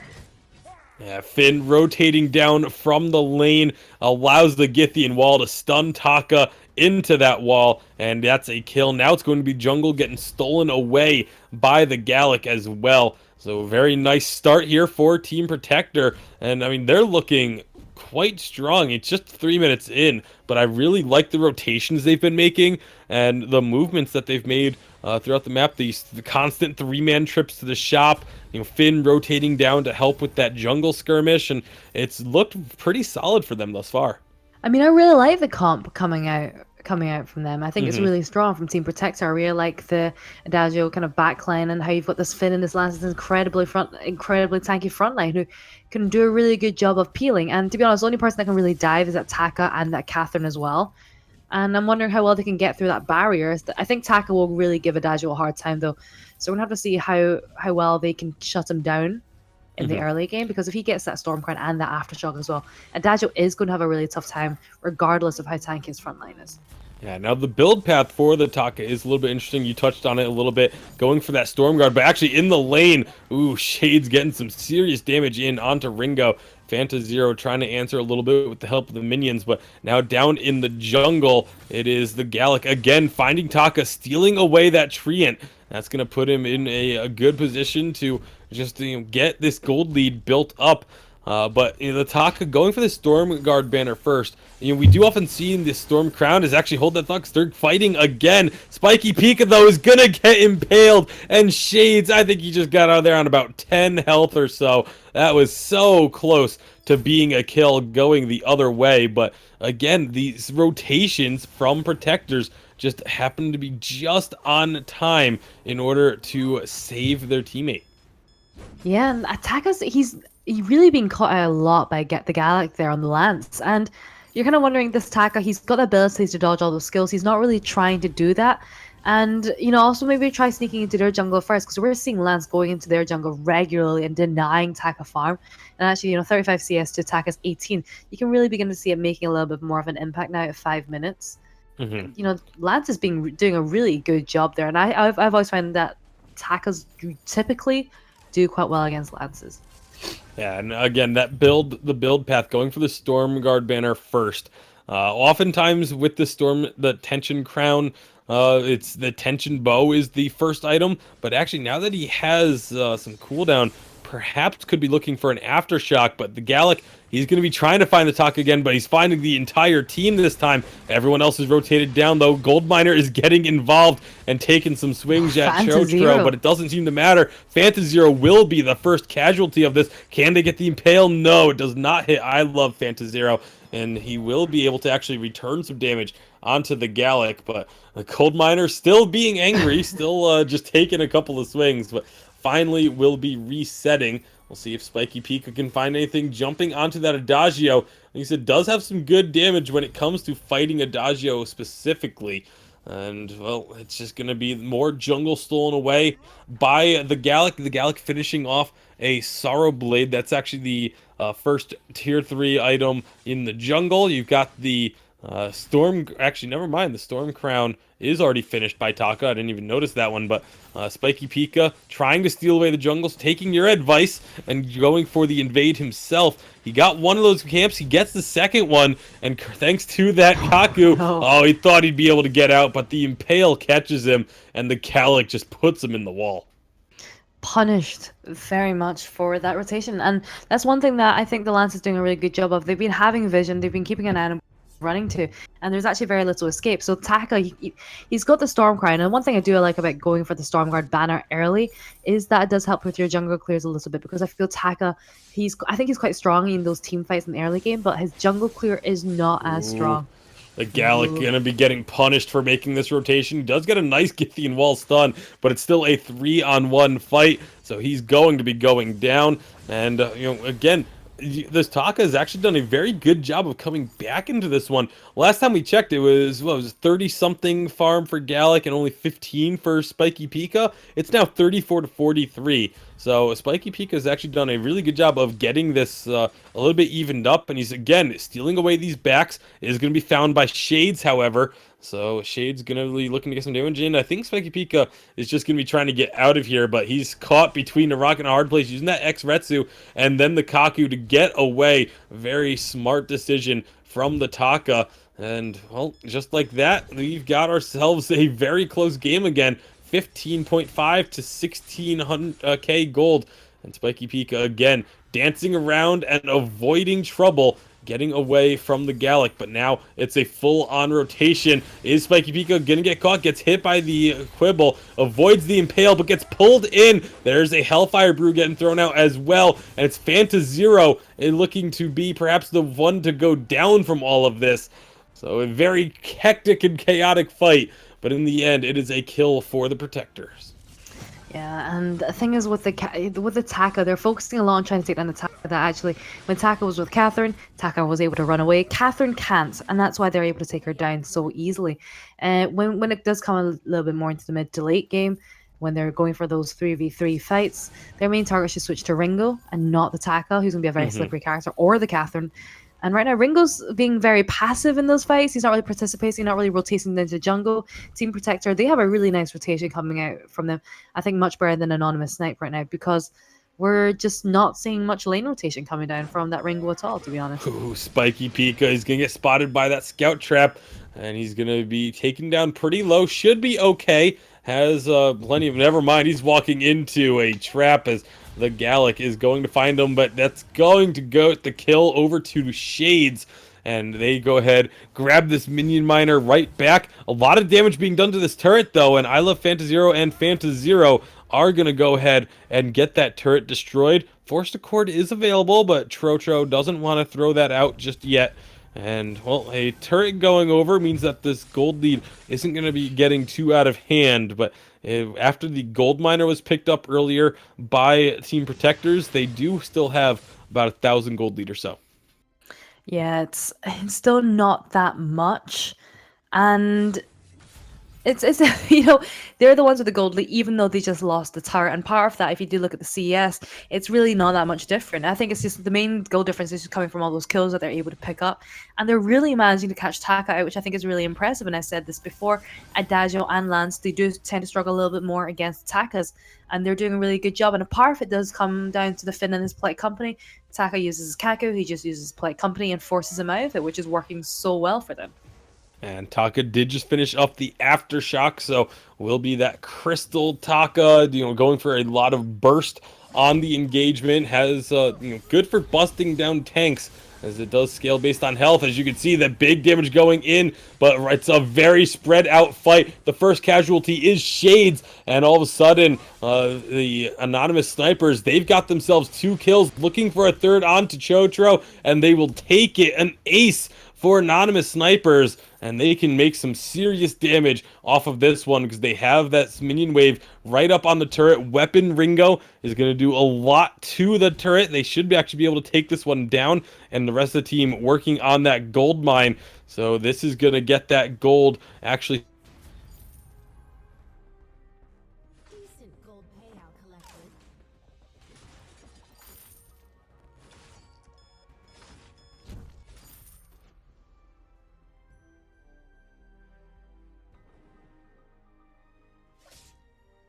And Finn stayed with Adagio there. And, we saw Lance going straight onto the Ringo. You kind of want all 3 members of Team Protector just going onto one person there. And I think that's how they effectively, if Taka's there, you need the Githyann in order to push him away. You need to just get rid of him. That's kind of what's really annoying about the Stormcrown Aftershock Taka, is he's got a lot of cooldown.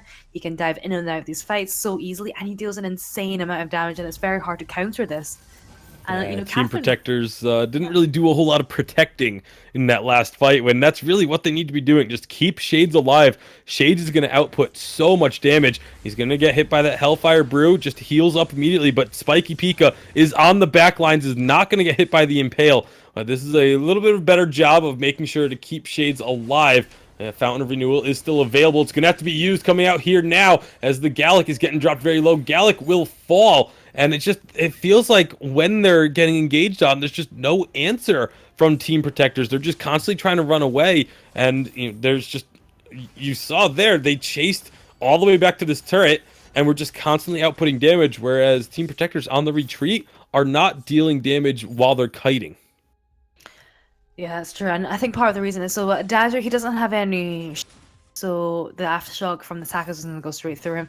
And, you know, they are running a lot of the time. And when they are running, as you said, Ringo's outputting a lot of damage, and he's got that breaking point as well. And he's building stacks on the lance, and he's able to take them down super quickly. And to be honest, you just need to kind of group up together because, like I said, the Taka is their main problem. They're doing so well against Taka, but in those team fights, Taka can just utterly just mess up. Yeah, well, Yeah. the Taka has definitely been doing some serious work for the anonymous snipers, and kind of ironic that the big damage dealer on the anonymous snipers is the melee. It's a hero, but they are going to be looking for another fight here. Or are they? It's Lance going in. The rest of the team seeming to want to retreat. Shades again just getting focused down and taken out of the fight. And once Shades is gone, there's really nothing left for the Protectors, and that's going to be 2 kills. The third one is going to get closed out. It's a triple kill going over to I Love Fantazero, and they can again make some big damage. With this one, the turret is going to go down for sure. You can see the gold mine getting started up by Taka, but this Ringo, the weapon power Ringo, now that it has on 3 items, is just melting through really anyone on the side of Team Protectors, but especially this Adagio, who only just now picked up his first armor, and doesn't have any shield like you mentioned earlier as well, just not really able to survive for any length of time. And to be honest, that's kind of the struggle of the Taka again into Adagio. He's struggling to get those fires on. He's struggling to hit them. It's just compared to the Taka. This is kind of the assassin style. You're jumping in and out of these team fights so easily. And also, if you kind of go back to that last team fight as well, that was a really bad Forest Accord coming out from the Finn. He pulled Ringo closer to the Adagio, and at that point, Ringo already had like over 10 breaking point stacks, and it was so easy for him just to finish that Adagio off. And you do want to be pulling that Ringo in, but maybe not when he's got so many breaking point stacks and when you can't reliably pin him down. Yeah, well, that's going to be another dive in onto Shades. Spiky Pika is getting some good damage down, but Ringo is not able to get involved, and Spiky Pika is the one who's going to have to be running away for now. Ringo now trying to get in there. It's another miss on the Impale, and here comes the rest of the team jumping in. It is a giant cluster in this fight, but there's the Verse of Judgment coming out and finding the kills. Fantazero is going to fall as well, and all of a sudden, a reverse ace coming out. Team Protectors end up grabbing that one, and well, that's what happens when you go for a fight and jump a little bit too far forward. And with Ringo not being able to get damage onto Shades, the fight just completely flipped around. I think also that wasn't helping was that when Chocho pulled them all in, the whole Team Protect were all standing in a cluster, and I think Taka was struggling to try and get onto specifically Adagio because they're all kind of on top of each other at that point. They were able to take down Ringo, the Verse of Judgment, of which, it wasn't blocked by the Catherine. So that really did take down Spiky Pika, who also had a reflex block, which was also not used by him. Yeah, well, that was a very big fight for Team Protectors. They're going to be looking to push out now with the Kraken and see what kind of work they can get done. If they win another fight, this game could be just a complete reverse twice in a row now, because it was Protector starting off very, very strong, and then all of a sudden it was Anonymous Snipe getting a big lead, turning it back over, and well, now the gold is once again dead even as they are pushing it onto this third and final lane turret. Shades staying safe on the back lines for now. Chotro being very tanky in the front with the Gallic. However, Kraken is now down below half. The turret is going to go down. I Love Fantazero, though, is dropped. They caught the Ringo, and Spiky Pika is not able to do this on his own, as we just learned in that last fight. Will get stunned. The silence comes through from the Blast Tremor, but I don't think it's going to be enough. Kraken is still doing work. If they can find these kills, then they can just end the game. They get that last turret. Kraken is going to go down. Spiky Pika, the only member left. Are they going to just hit up this turret, though? No, it doesn't look like they want to risk it, as the Ringo is going to be respawning here in just a second. So a very good push, getting all but one of the turrets destroyed, but the game is not over yet. Well, even after all that, it's only 100 gold between the two teams, which is so ridiculously close right now. But that was what they needed from that team fight. And you said this before, Team Protector, they need to be looking for those fights. And they also need to be committing to the fights. They're not doing they're not doing themselves any good when they're running away, because they're just giving Anonymous Snipe all those breaking point stacks, just the breaking point stacks and the bone saw stacks as well. By fully committing to the fights, they've got a lot of utility in their skills, and by using them all together, they can win. But I think they're just a little bit too afraid at that point. Yeah, it wasn't exactly the way that I think they were expecting this one to happen. But for now, we'll see if I mean, it's really coming down to now next fight wins, unless it ends up being like a double ace or only one member remaining alive, because it is down to the wire, coming up on 19 minutes in. Only 3 turrets left on the entire map, 2 on one side, 1 on the other. There's Spiky Pika's gonna get caught a little bit, but not too bad. Fantazero trying to output damage from over the wall, but isn't really able to get involved just yet. Now gets in, has to be careful not to go too deep. Shades is down to about half health, and everyone is just trying to be so careful. Fantazero is getting in there. Shades is going to drop before the Verse of Judgment can go off, and that could very well be the game. 2 kills taken, and it's just Trotro left. Are they going to just try and find this ace? Trotro is just trying to delay this as long as possible. Meanwhile, Ringo has gone up to just start pushing in towards victory. Trotro going to be delaying as long as he can. And it just doesn't, it's really an inevitability at this point. And with those minions in the base now, thanks to I Love Fantazero, that is certainly going to be the game. Shades will respawn, and actually with the rest of the team not there, may be able to stop this one. Has to worry about the power of those ace buff minions, but does stop this second turret from going down. And, well, the game will continue for at least a little bit, but another Kraken is getting worked on. It's about to be captured, and with only a quarter of a turret left standing, unless the side of Team Protectors goes out and makes a play happen, like right now, they need to meet this Kraken in the lane. Otherwise, it will be game over. Trotro is respawned. They need to get this fight. If they wait too long, Kraken will just end this game. So expect them to sit in this brush, try and set up a party bush, see if they can make something happen. No, they're going to go and meet them out in the lane. Forced Accord does not hit anyone other than the Catherine. I Love Fantazero dancing around the backside, gets off a Hellfire Brew onto Shades, does not get blocked. They're looking for the damage. Verse of Judgment does come out. It doesn't really do enough though. Shades and I Love Fantazero, who's going to fall first? They both fall at around the same time. Now it's Spiky Pika and Shotro, but the Kraken is in the base doing work on the turret. It's going to take that turret down, and the Gallic is going to fall. This is the game, as it will be Anonymous Snipe grabbing the victory. Chotro is not going to be able to do anywhere near enough. Kraken would have just ended this game on her own, as it's working on the crystal, and you can see Spiky Pika just going to come make it a little bit quicker, but a very, very close back and forth matchup. In the end, it is the Anonymous Snipe getting the victory in game number 1, but that was an exciting game. That definitely was an exciting game. And the whole game, like you said, it was back and forth. You could one fight, Anonymous Sniper would be winning, the other one Team Protector was winning, and it just depended on the engagements. And I think both teams were really struggling with blocking whatever the other team had. So notice that Team Protector, I don't think they ever blocked any of Catherine's blast tremors, which was so important, because whenever she was able to land one off through them, they really had to back away from that, and that was a really good opportunity for Anonymous Snipe to kind of just engage on that. And for Anonymous Strike, they also really struggled with the Forced Accord. So there were things that they needed to work on there with the reflex blocks. Yeah, just a couple of mistakes, but again, both teams playing extremely well. It wasn't like some previous matches we've seen where we're just mostly complaining the entire time. It was a lot of very good play. And in the end, Anonymous Snipe get game number 1. Would not be surprised if this game were to go the distance to all 3. But as we throw it back over to Dragonborn, I think he has another game that he wants to get us into. Right, so we are going to go and try to get back onto our schedule stream where we do have Fates Forever.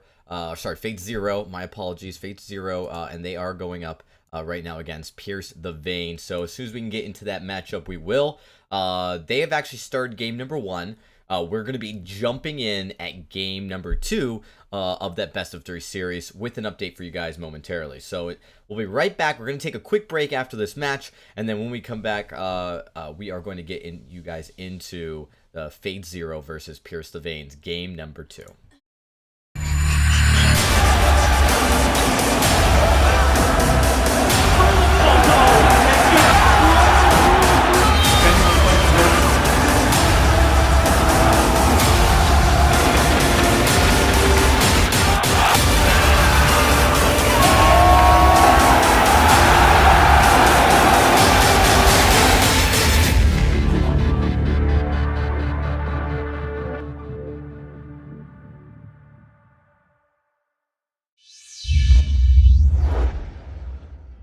Only $14.99.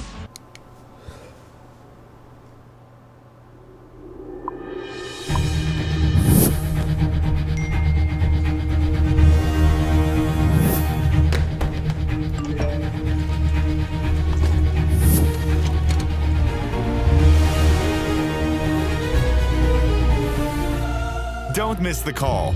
Download Band. Communication made easy.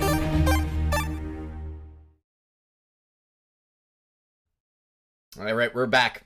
Getting ready for this next game, and I just got the invite, Tasty Bacon.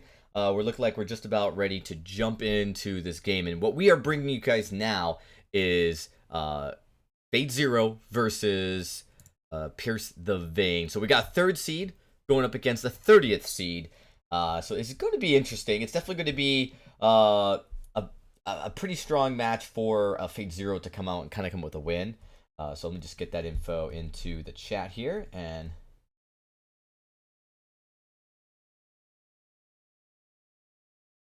as we get this here. But Tasty Bacon and Shinyi, we're getting back into this match here, getting ready for game number 2. What are some of you guys' thoughts when you look at these rosters, some of them which are being pretty familiar to us, that you guys think might definitely help? We're actually going to get word on who won here. And it does appear like the winner of this match from the matchup between the Fate Zero did win. So looks like we're just about ready to get that started here. We're going to take a quick look at the bracket as we see this kind of rounding out as we get ready for this next matchup. Biggest things to point out here is that we have had a few upsets. Chaos Elite upsets Nysa. They're going on to play V-Boy Squad. We also have probably the most substantial one was Team Protectors. They're going up against Anonymous Snipe. But important to note, though, they did lose the first matchup against Anonymous Snipe, but it was very close. It was a very, very close matchup. We do expect these teams to play really close. Might even go to a 3rd game. If it does, we might jump back into that matchup. We will see in just a few seconds. So we're just waiting for the final caster to get in, and then we will be ready to go here. Just a second. So just a moment. Tasty, are you all set? I'm waiting for an invite. All right. There we go. It just came through. Perfect. All right. So just about ready to start here as we get going. So again, Tasty, some of your early thoughts on this matchup. What do you expect to see, or what would you like to see, since we really don't have much expectations? Well, I mean, I would like to see, some more preference onto the Samuel Lyra Adagio. We haven't really seen that too much. There was the Adagio in the previous game, but we've seen a lot of, not really focus on those 3 heroes. But looks like Samuel going to get banned away here. Catherine, the first pick again. That's so interesting. I feel like it's a little bit risky because it does leave Fate Zero kind of open to pick up that Sky that goes really well into the Catherine. It's just so interesting seeing heroes that are not Samuel, Lyra, Adagio, Baron being picked up straight away, and it's super interesting.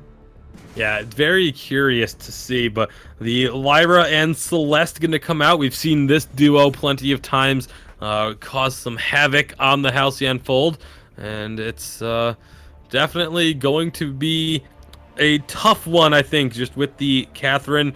It's she doesn't get affected as much by the bright bulwark, but it still slows her down quite a bit, can make those stuns tough to land. But that's going to be the Baron. I know you've been waiting to see some more emphasis on the Baron pick. Yeah, definitely. And there's only been a few games where we've actually seen him competitive play, and generally most of the time he's done quite well. I think he didn't do so well the first week that he was kind of debuted, but last week, the few times he was played, and once he got into the weapon Baron, once you got into the late game, when he had the Sword Blade and the breaking point, he was doing a lot of damage. It was really difficult to take him down, and just an absolutely late game monster. So you kind of got, on both sides, you have one who has Baron very late game, and the Slash who's also very late game. Yeah, the late game and early game mix, Taka and Kashka gonna be the picks to round out these compositions. So you've got the late game of the Celeste and the Baron, and the early game of the Kashka and the Taka. So this could be a very close and even matchup as we get in onto the fold. Yes, it's going to be. So, I mean, you've got the two assassins and the two late game heroes in the lane. And, I think the poke coming out from Celeste and Lara is going to be absolutely incredible in the early game. If we do see Lara going up there just to babysit Celeste and help push that Baron back. Yeah, they are going to be looking to try and make those plays happen. But to start things off, it's going to be pretty standard jungle starts. We'll see who ends up getting an advantage if we have a level 1 fight. We've seen a couple of teams really shying away from the level 1 fights, so it's gonna be a bit interesting as we watch for that to happen. But for now, it's just gonna be the farming and harassing in the lane. Baron having no problems with blowing through quite a bit of energy to use those mortar shots to help farm up.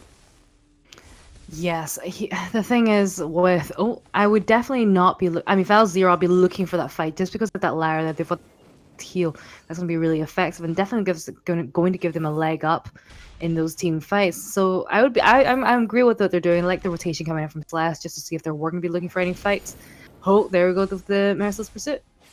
Yeah, they are going to be looking for some damage, but nothing really going to be happening from it. As long as Joker can dance around and avoid these Porcupine Mortars, it should actually be a pretty smooth laning phase for the Celeste. However, you can see Eco going to be taking a little bit of a chunk of damage. Not going to be too worried about it, though, because, again, it's a Lyra. We'll be able to just put down that Sigil and heal on right back up. So the jungle skirmish, though, this is where the real action is going to be happening. As you can see, Taka and Kashka having a little bit of fight over this Treant. It will go to Taka in the end, so he's going to have a bit of an advantage until the Catherine comes rotating on down, and that's when decides to back off from the fight. Not necessarily worth trying to find a kill, but still looking to steal away a little bit of the jungle. Not going to get this one, and instead it's going to be looking for some more damage onto Void Dweller. The rest of the team has rotated on down, and Zero Fate will find the first kill, taking down the Kashka. Now, again, nice rotation coming up from the Celeste. And, Baron, he was very low, so at any point. But the Celeste, she's definitely been going into the jungle a lot more. Oh, Ain's Baron. Close one there. And, well, I'm not sure whether or not the Catherine should be there as well. I feel like she's really, really being super risky. Baron! Yeah, they are going to be getting a trade of damage. However, Emu the Nerd not quite going to fall.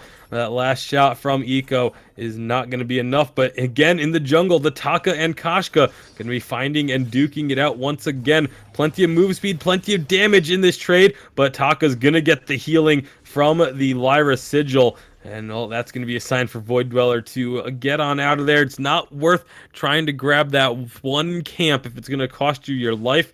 And so a early start here for Fate Zero, going to give them a little bit of a lead, 600 gold or so in their favor.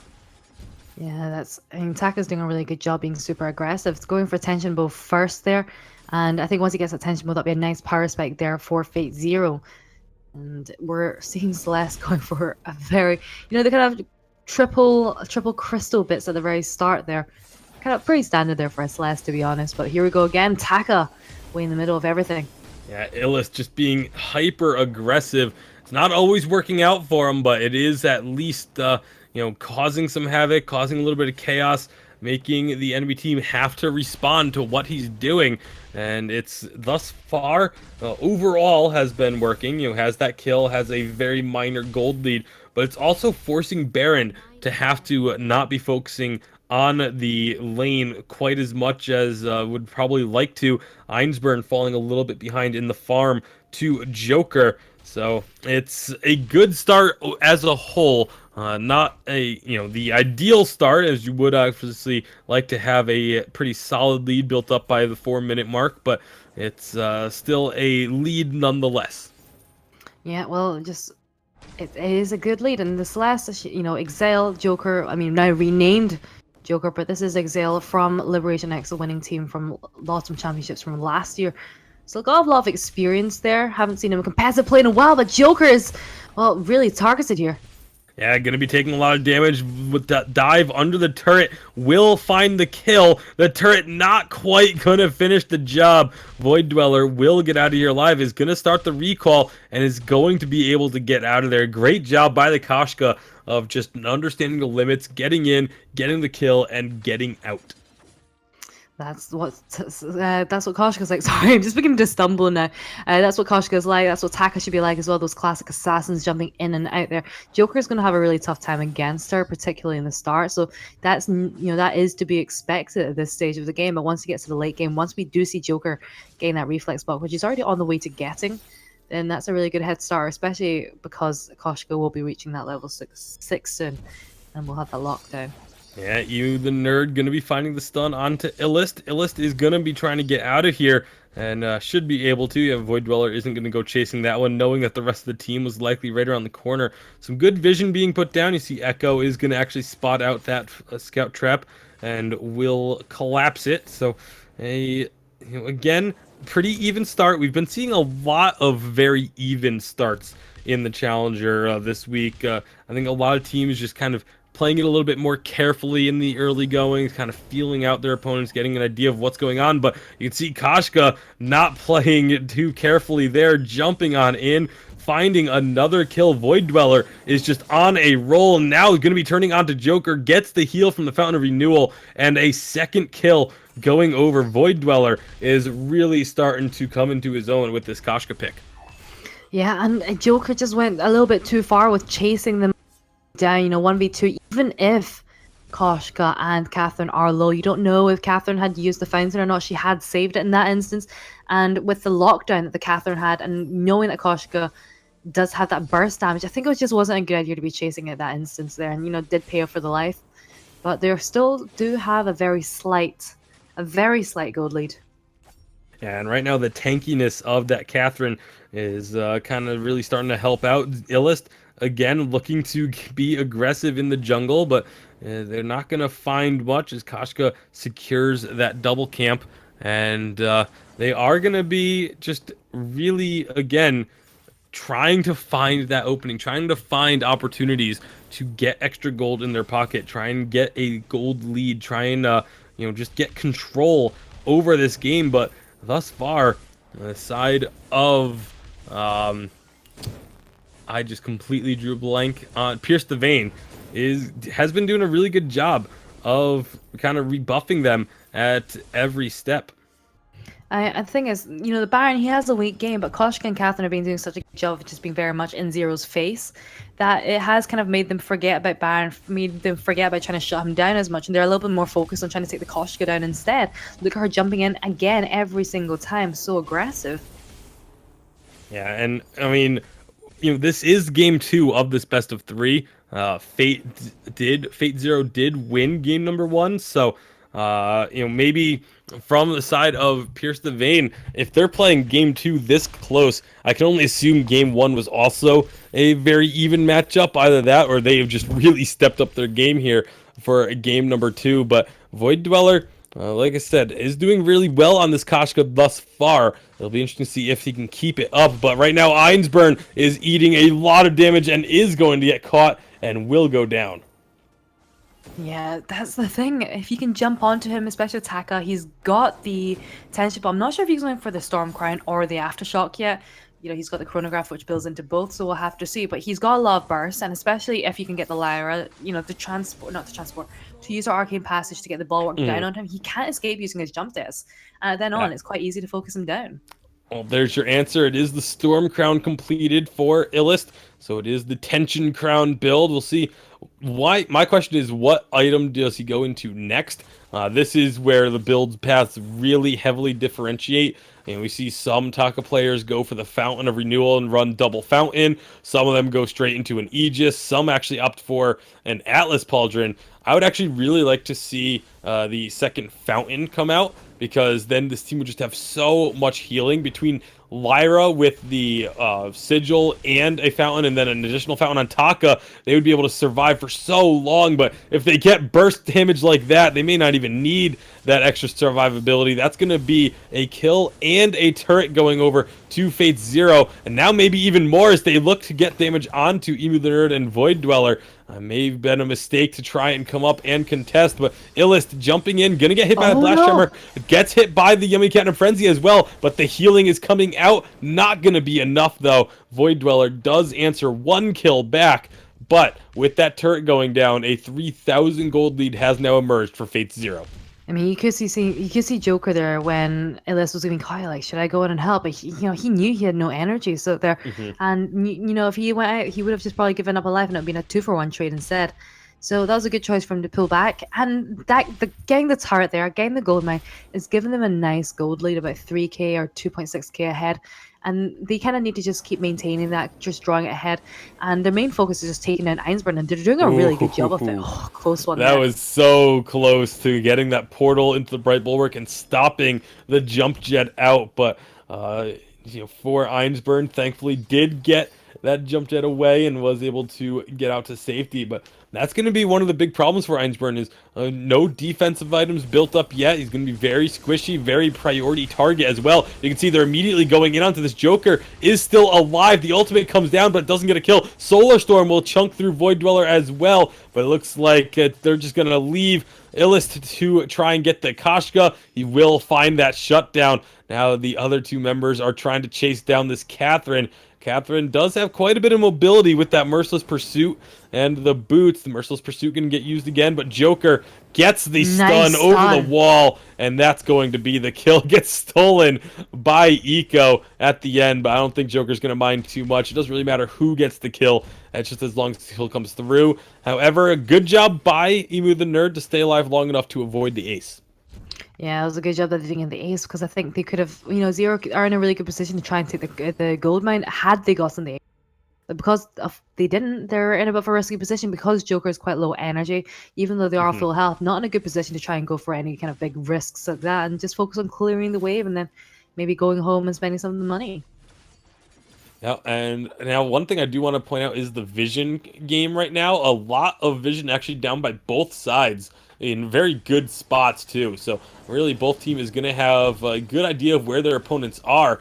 However, Eco going to eat a little bit of damage, but we'll just heal that up. Illust going to be taking this gold miner. That's a 238 gold payout going over to Fate Zero. And so they're going to just continue to extend this gold lead slowly but surely. They do now have it up to about a 4,000 gold lead in their favor. And, well, Illust and Eco, they're going to be coming up from the jungle, trying to maybe get a catch. But Emu the Nerd and Einsburn, they are out of there. Not going to be in a position to get caught out, at least for now. You never know. With that Lyra, you can portal in with the Bright Bulwark at really any time. And then you have that Taka jumping in as well. It can just be like an instant kill. And with the harassment, Solar Storm going to come out. Einsburn is low. There's that dive from Taka, and that is an instant pickup. And he's going to get caught up underneath the turret with the Yummy Cat and Frenzy, but Void Dweller eating a lot of damage as well, while Illust tanks up the turret. And that is another good fight for the side of Fate Zero. They immediately jump onto that turret, and now they take that one down, increasing their gold and just really starting to pull ahead. It was such a bold move from the Joker, but really nice one. Just kind of avoid. Oh, Joker! Yeah, Joker getting caught, will get the heals. A nice stun is going to turn this around. Now Void Dweller's the one in trouble. Joker is going to get taken down, but it's immediately answered by Fate Zero in a 1-for-1. So even when they kind of get caught out recalling in a bad spot, they still manage to make it an even trade. Fate0 really firmly in control. I mean, they do have a lot of heal there. It was thanks to Eco's Imperial Sigil as well coming out from Joker. He was low energy, but just had enough just to regenerate some health back there. But as I was saying before, to the previous kill there on Einsburn that was a really nice Solar Storm, just catching him, avoiding the Catherine Stormguard, and enabled Taka just to be able to dive onto it using the immense burst that he has. I really do hope he is going for the Fountain. It looks like he's going for the Fountain rather than an Aegis. I would hope he's going for a Fountain rather than Aegis, just because I feel the extra sustain would be so useful, especially, Zero. They're really focusing so hard on Joker, but he's doing a really good job of staying alive in all those team fights thanks to the existing Fountain and the Sigil already. That just having that extra Fountain there would do so much if they can time it well.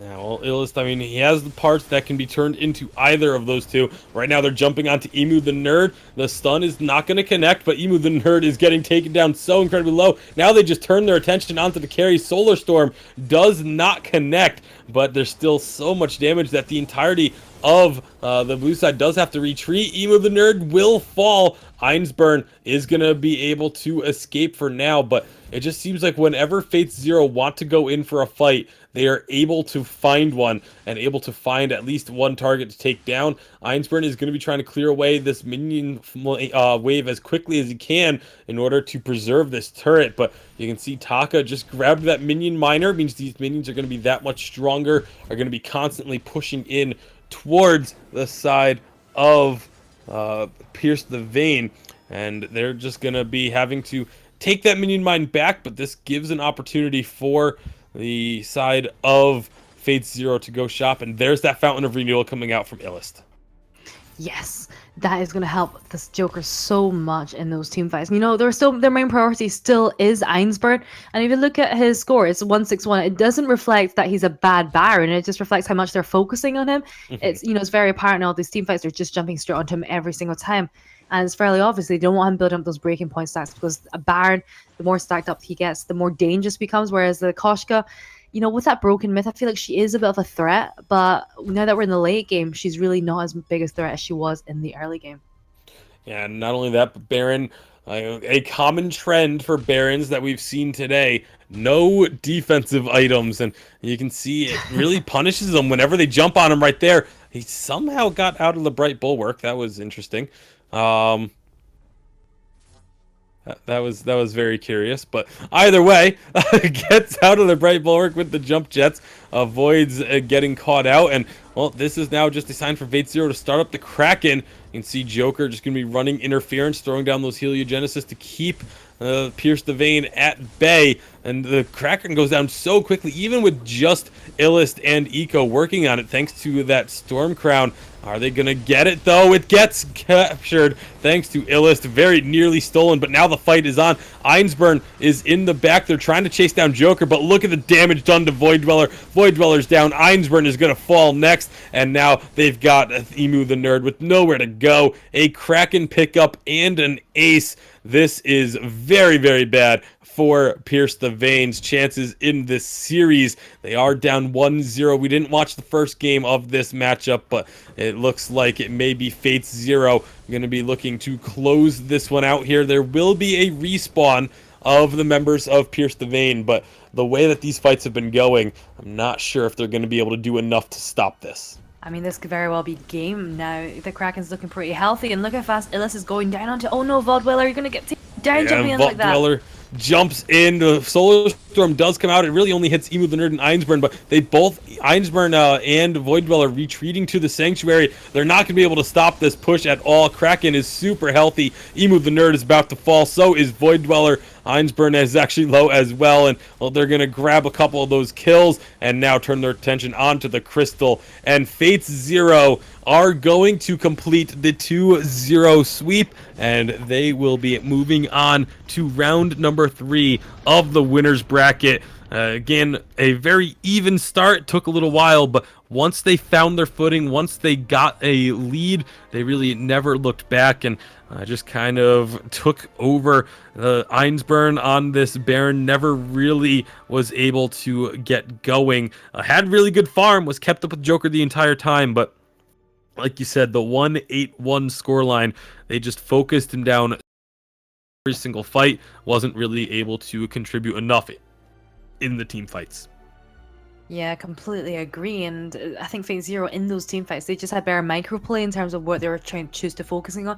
They had Illis jump straight onto the Baron, and at the same time, you had Koshka jumping onto Celeste, but Celeste was able to pin her down every single time with a core collapse, which was really nicely done because as a Celeste, getting that core collapse on a very mobile Koshka is not the easiest thing, but she was able to do it and take her down. And by splitting the focus in those team fights, that's kind of fights that Fate Zero were looking for, because they don't really want Celeste kind of putting her Helios in the middle with, putting an all three members of Pierce the Vein there, and by separating it, she was reflecting less of the damage back. That was just nicely done by Fate Zero. Yeah, a really good game. You have to assume it was the series as well. Probably went similarly. And for Fate Zero, they're going to go ahead and be moving on to the next round, where they will actually be playing Infinity Rebirth, who did take down the Sillies. So that's a little bit of an upset there. I believe it was it was actually pretty close seeds. I believe it was 26th and 14 in the 64 seeding. So and actually a pretty good matchup should be coming up with Fates Zero versus Infinity Rebirth. But I think Dragonborn is working to figure out what our next matchup will be. Yeah, we've got two matchups potentially willing to jump into very soon. So one of them is we may stay with Fate Zero and actually get you guys into the next game where they're going to go against Infinity, which we just talked about. Or we will be switching to another matchup if we can get word on that in just a few seconds. So two matchups potentially going to be going towards streaming the next time when we come back. We're going to take a quick break, and when we return, we'll talk about which stream we will be jumping to in this matchup. The bracket is really starting to shape up, everybody, as we're going to get an updated bracket for you as well very shortly. We'll be right back, though, after this quick break.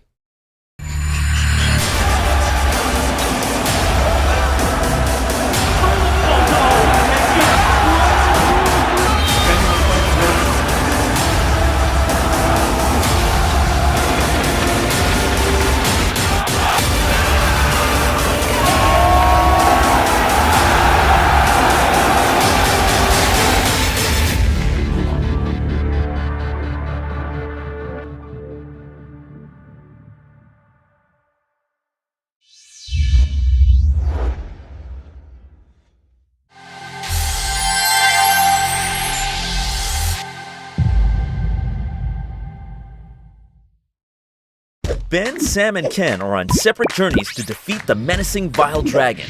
But let's just say luck isn't on their side.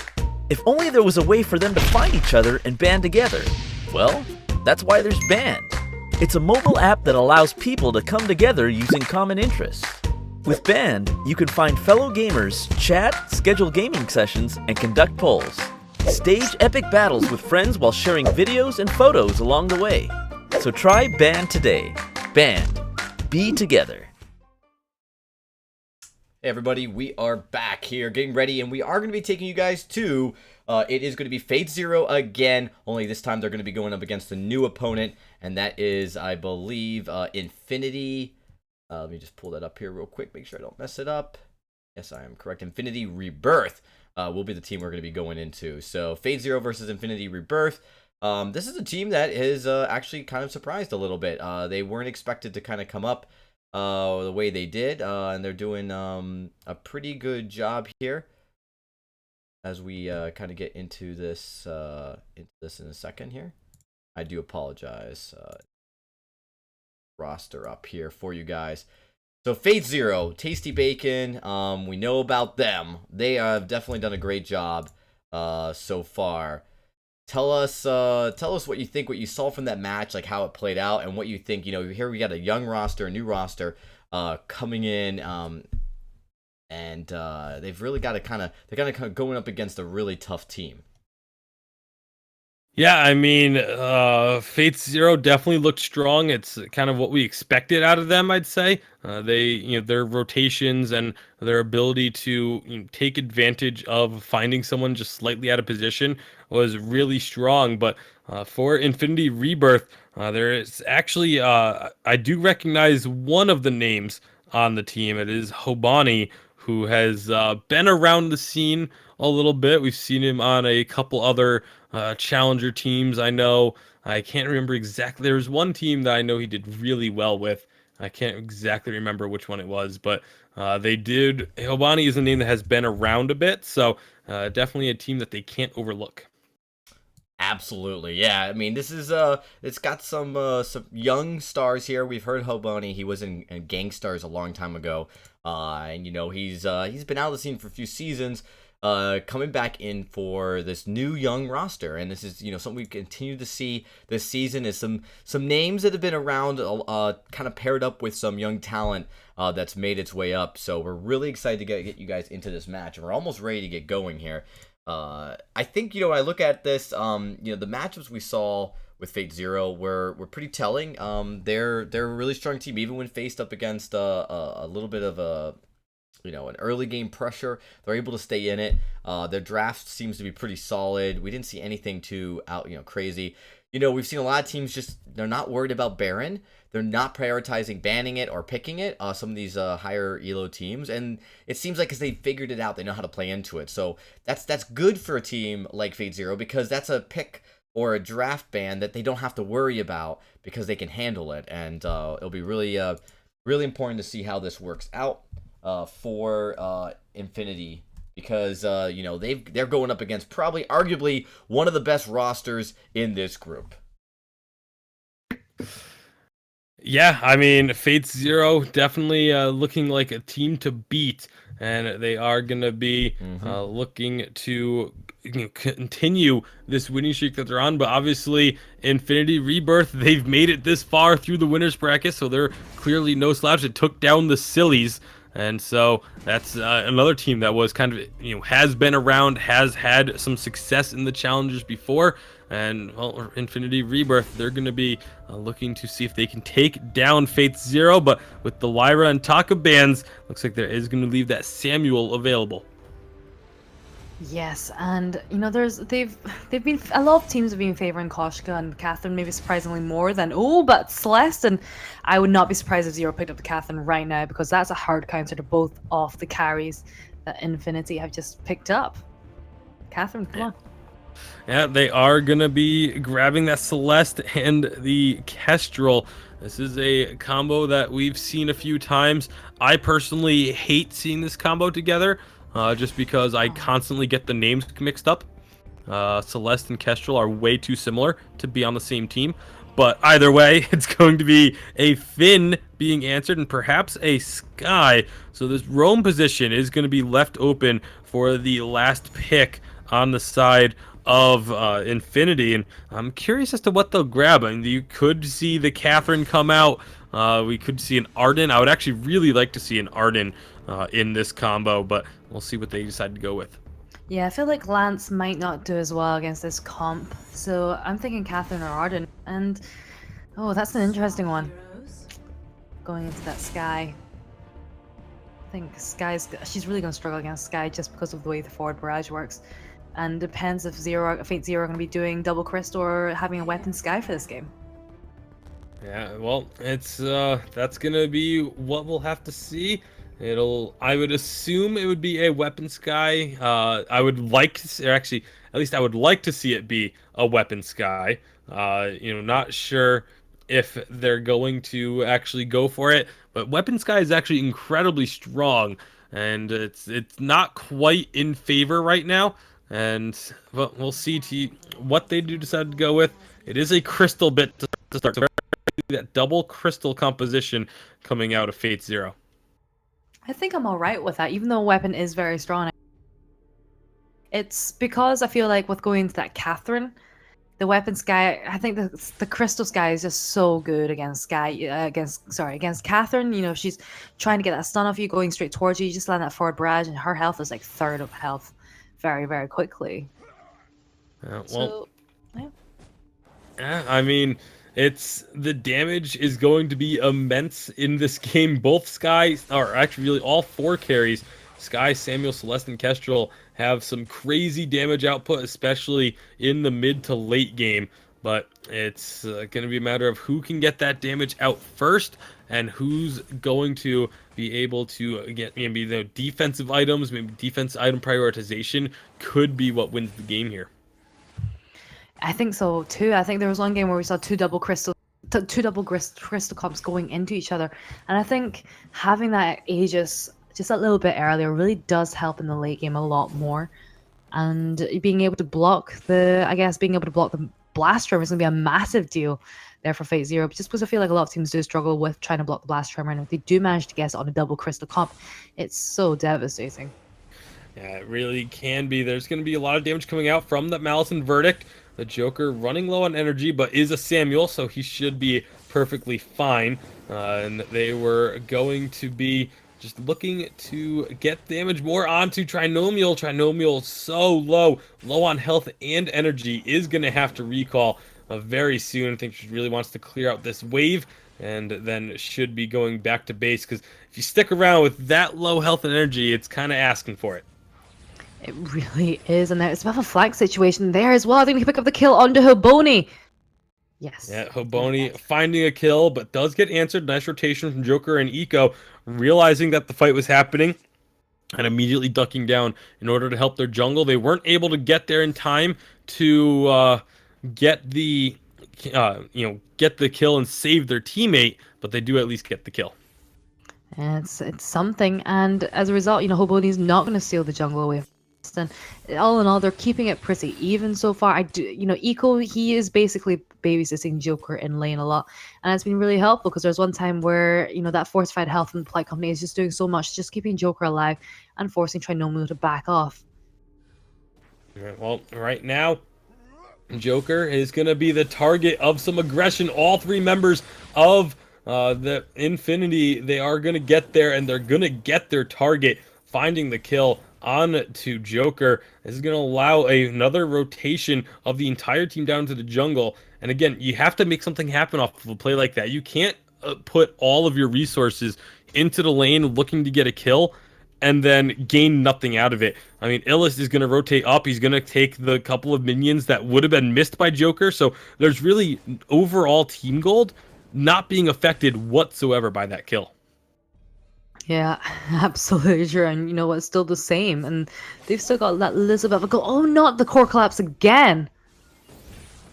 Yeah, well, the core collapse is going to be allowing a lot of damage. Joker already very low, just got back to lane and has already dropped below half. Eco is going to be trying to recall, but can't do it just yet. You can see Hoboni coming up from the jungle as well. They're going to be just looking to pepper this turret with some damage, and now maybe going in for the kill, but they're underneath the turret. They need to be careful. They do find one kill. They get the second one as well. 2 kills going over. Now here comes Illis to try and clean up, but he's not going to be able to find enough damage for any kills. Unless Hoboni sticks around, would be very, very dangerous. But it looks like they will be able to everyone retreat, get out to safety. No jungle to be stolen for Hoboni, so unfortunate timing on that. But still 4 kills going over to Infinity.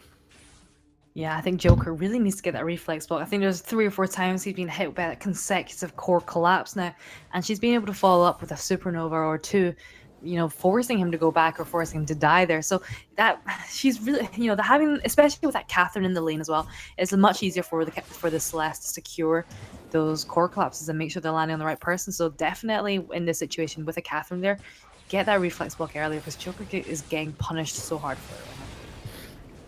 Yeah, well, speaking of being punished, Joker, again, going to be taking a lot of damage, is still alive for now, but he is on a very low health total. 1 shot, 1 kill, gets blocked by Illist. That was very close to taking out Joker, but he is going to get out to safety. And so no kills coming through that time, but these trades are definitely going the way of Infinity Rebirth right now. Yeah, definitely, but Elias might be able to pick up the kill there onto Shattered Ardilla, low energy, but get away there. Trinomial's also low energy, so I'm wondering maybe they could have picked up followed up on the kills there, maybe even picked up the kill there onto Trinomial, knowing that Zero was very close behind. Yeah, well, for now, they're going to be looking to try and, again, just keep putting pressure onto Joker. It's a little bit interesting strategy. Obviously, the Samuel is going to eventually get to a point where he's going to be able to be just fine. Really, once you get the Broken Myth and then Eve of Harvest, Samuel is just an absolute nightmare. So I would actually like to see them try and put some pressure onto the Sky instead. But Sky already has that Broken Myth now, so has gotten to a bit of a power spike. And we'll see if they can't really make much happen off of these kills they're getting in the lane. So they're looking for more. They're jumping on in, but it's actually going to be Trinomial having to run away from this one. And it's not level 6 yet either, so no Solar Storm can come out. A big Supernova does get a lot of damage to Joker. Joker gets hit by the one-shot one kill. The Solar Flare or Solar Storm comes out as well, but it doesn't get thrown towards Joker, and so there's no kills just yet. Now it's going to be Fates Zero jumping back in. It's a 1-for-1 trade as both Kestrel and Samuel take each other down. But now Joker, he's underneath the turret. Needs to be careful. Malice and Verdict not finding any kills. Is he going to get one with that? No, he doesn't. It is so close, but it's just going to be the 1-for-1. So close there. So close to pick up the kill there, both on the Trinomial as well. Shattered Ardilla there. I don't think they're going to get anything from this. Again, these are kind of trade-offs that's just not kind of providing any bounty towards either of the team. They're not going to get the gold mine. Samuel's left in a position where he's still quite low enough that he does have to go back. And gold-wise, this is so similar to I think almost all of the challenger games that we've seen today. I think almost all of them have started with a very slow start. They're equal on both sides, and it does take a little bit. It does take a little bit of time just to get it going. Mm-hmm. Yeah, it's been a pretty common trend thus far. But for now, it's still I'd say the advantage is in favor of Infinity Rebirth still. Even though they did lose out in that last trade, the gold is even. They still have the kill advantage, and that can be a big mental lead. But this is a big fight. Haboni is going to drop that Oblivion. Oh, big force to court onto Trinomial. There's no other crowd control to lock the Celeste up, though. Are they going to have enough to take down Solar Storm? Not going to kill Illust, and Trinomial will fall. 4-5 now, and just like that, all of a sudden, Fate Zero, despite the slow start, they're starting to really come online, get some damage. Oh, one shot, very nearly popping Illust, and just from the fountain, but it's not going to be quite enough to answer. And Fate Zero, throughout these trades, they're actually coming ahead out on the gold as well, having now broken up to almost 1,000 gold lead just off of a couple of team fights and being able to farm up the lane while their opponents haven't been able to. I mean, it looks like both Illust and Joker are going for that Eve there, so that really helped with those long sustained fights. And yeah, they are pulling ahead in gold, but it's not by much, to be honest. They did take down Trinomial and Hoboni in that last fight, but again, the Shattered Ardilla really was there long enough to provide a distraction that they weren't able to go for the gold mine or go for the turret. So that was a really nice move on Catherine's part. Again, we're kind of in the same situation as we have been for the past few fights. Yeah, well, I mean, the past few fights have definitely been slowly swinging towards Fate Zero. They're able to get a few kills. They're pushing in. They haven't really gotten much onto this turret just yet, but now they find Trinomial once again. Trinomial is down, and this is what Fate Zero has been so good at, is picking a target and just taking them out of the fight immediately, making these trades into a 2 versus 3. Fate Zero, Joker will be eating a lot of damage from that one shot, gets an Oblivion down, but Joker is still very low, will fall to Haboni, and Haboni, though, is now in a bad spot, is going to get pulled back by that Polite Company, and now Death from Above doesn't connect onto Ardilla, but this forward barrage is, and here comes the Solar Storm, just going to hit Eco. Another forward barrage, is it going to find the kill? It will, but now our Trinomial is back. So no pressure onto this turret again. So even though there's plenty of kills going the way of Fate Zero, they still haven't been able to find really much damage on that turret at all. That is very true. We've not been seeing much. At least this time Illust does get some of the farm from Infinities. Although, I mean, a tree and a very small front camp, it's something at least. And they're now actually 1k ahead in gold, so they are beginning to get something back from this. However, they really do need to be, they really just need to find that ace, to be honest, and that's only for both of the teams. If they can find that ace, that's when we can start pushing the objectives, and maybe just seeing a massive gold swing and power spike there. Yeah, well, hopefully that gold spike will be enough to get them an additional edge in these fights. Fate Zero looking still really strong, and if they continue this trend of just being able to find one target and just instantly take them out of the fight, they should be able to win really every trade. Forced Cord goes out. It does get blocked. Nice Crucible. And it's actually going to be Joker again taking a lot of damage. Eco is eating a lot as well. But Hoboni on the backside. The Oblivion gets thrown down. Does not connect. Neither does the one-shot. A lot of ults going to be going by the wayside. But here comes the Illust jumping over the wall. Joker finds one kill onto Hoboni. And now Trinomial and Shattered Ardilla are going to sit under the safety of this turret. Illust still very healthy. Joker and Eco are quite a bit lower, but they are able to put out enough pressure that Ardilla and Trinomial do have to kind of play back a bit further. Are they going to go for more damage on this turret? I would like to see them do so, but with the rest of the team now coming back up, maybe not the best of choice. They are going to be actually just retreating now. So the gold is still steadily climbing towards Fate Zero. 2,000 gold nearly in their favor. But it's, again, this has been a very common trend here today in general, is finding team fights, going for kills, but just not really making anything happen off of it. Yeah, exactly. And one thing that's going to be helping a lot is that Trinomial in those running out of energy quickly, and that's actually quite bad because they have to back away from this one. Oh, it's going to hit Joker, that one-shot, one kill. Yeah, Shattered Ardilla is also very low, and again, very aggressive all of a sudden. These two teams started off pretty passively, but now they're fighting non-stop. Joker so close to dropping to that Solar Storm. Is going to get a Fountain of Renewal heal. Trinomial trying to drop some Helios onto the turret as well. Shattered Ardilla going to be going in, getting another stack of the passive, but eating a lot of forward barrage for their trouble. Hoboni looking to get damage onto Joker, but is going to get found and killed. Death from above doesn't connect. Trinomial is throwing down Helios, looking for damage onto the back line. Illust, though, is up in the front. The Oblivion will catch Trinomial, but is going to get the heal from the fountain and will be okay. These fights are so hectic and so chaotic, and yet it constantly just seems to be only one member going down from either side. Yeah, that gold mine has been full for so long now, like 4 or 5 minutes. And both of the turrets, they've not made much of a dent, to be honest. You're completely right. They're only taking 1 or 2 people down every single time.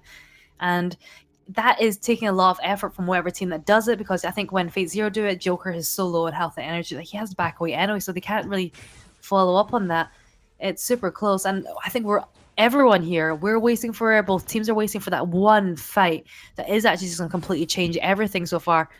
And to be honest, I think it's more likely to go in Fate Zero's favor, just because in all the team fights they've just been winning out just that little bit ahead. Illust eating a lot of damage here from Hoboni, though. And are they going to find this kill? No, Fountain comes through. The Solar Storm only hits Joker, and they're going to be plenty healthy now that they're going in on this one. Oh, my phone just disconnected. Well, so far nothing much is happening since then. And let me know when you get back on. But that turret is looking pretty low. We do have some minions going onto it. And it looks like Infinity Forge, they're going to be starting on that gold mine. The turret gets destroyed there at the same time. They don't really care about the gold mine too much. I don't know if we're going to see much of a steal. We're not going to see the steal. But again, Fate Zero, they're 2k ahead in gold after taking that turret. All right, I'm back in. Sorry about that. Wi-Fi had a little bit of hiccup, so my phone just automatically switched over to 4G, and that makes my game reload. So, gonna be getting back on into this one now, and it's just like you said, kind of more of the same. The gold mine did go over, so this gold lead still sitting at about 2,000 gold or so. Kraken is spawning 15 minutes into this one.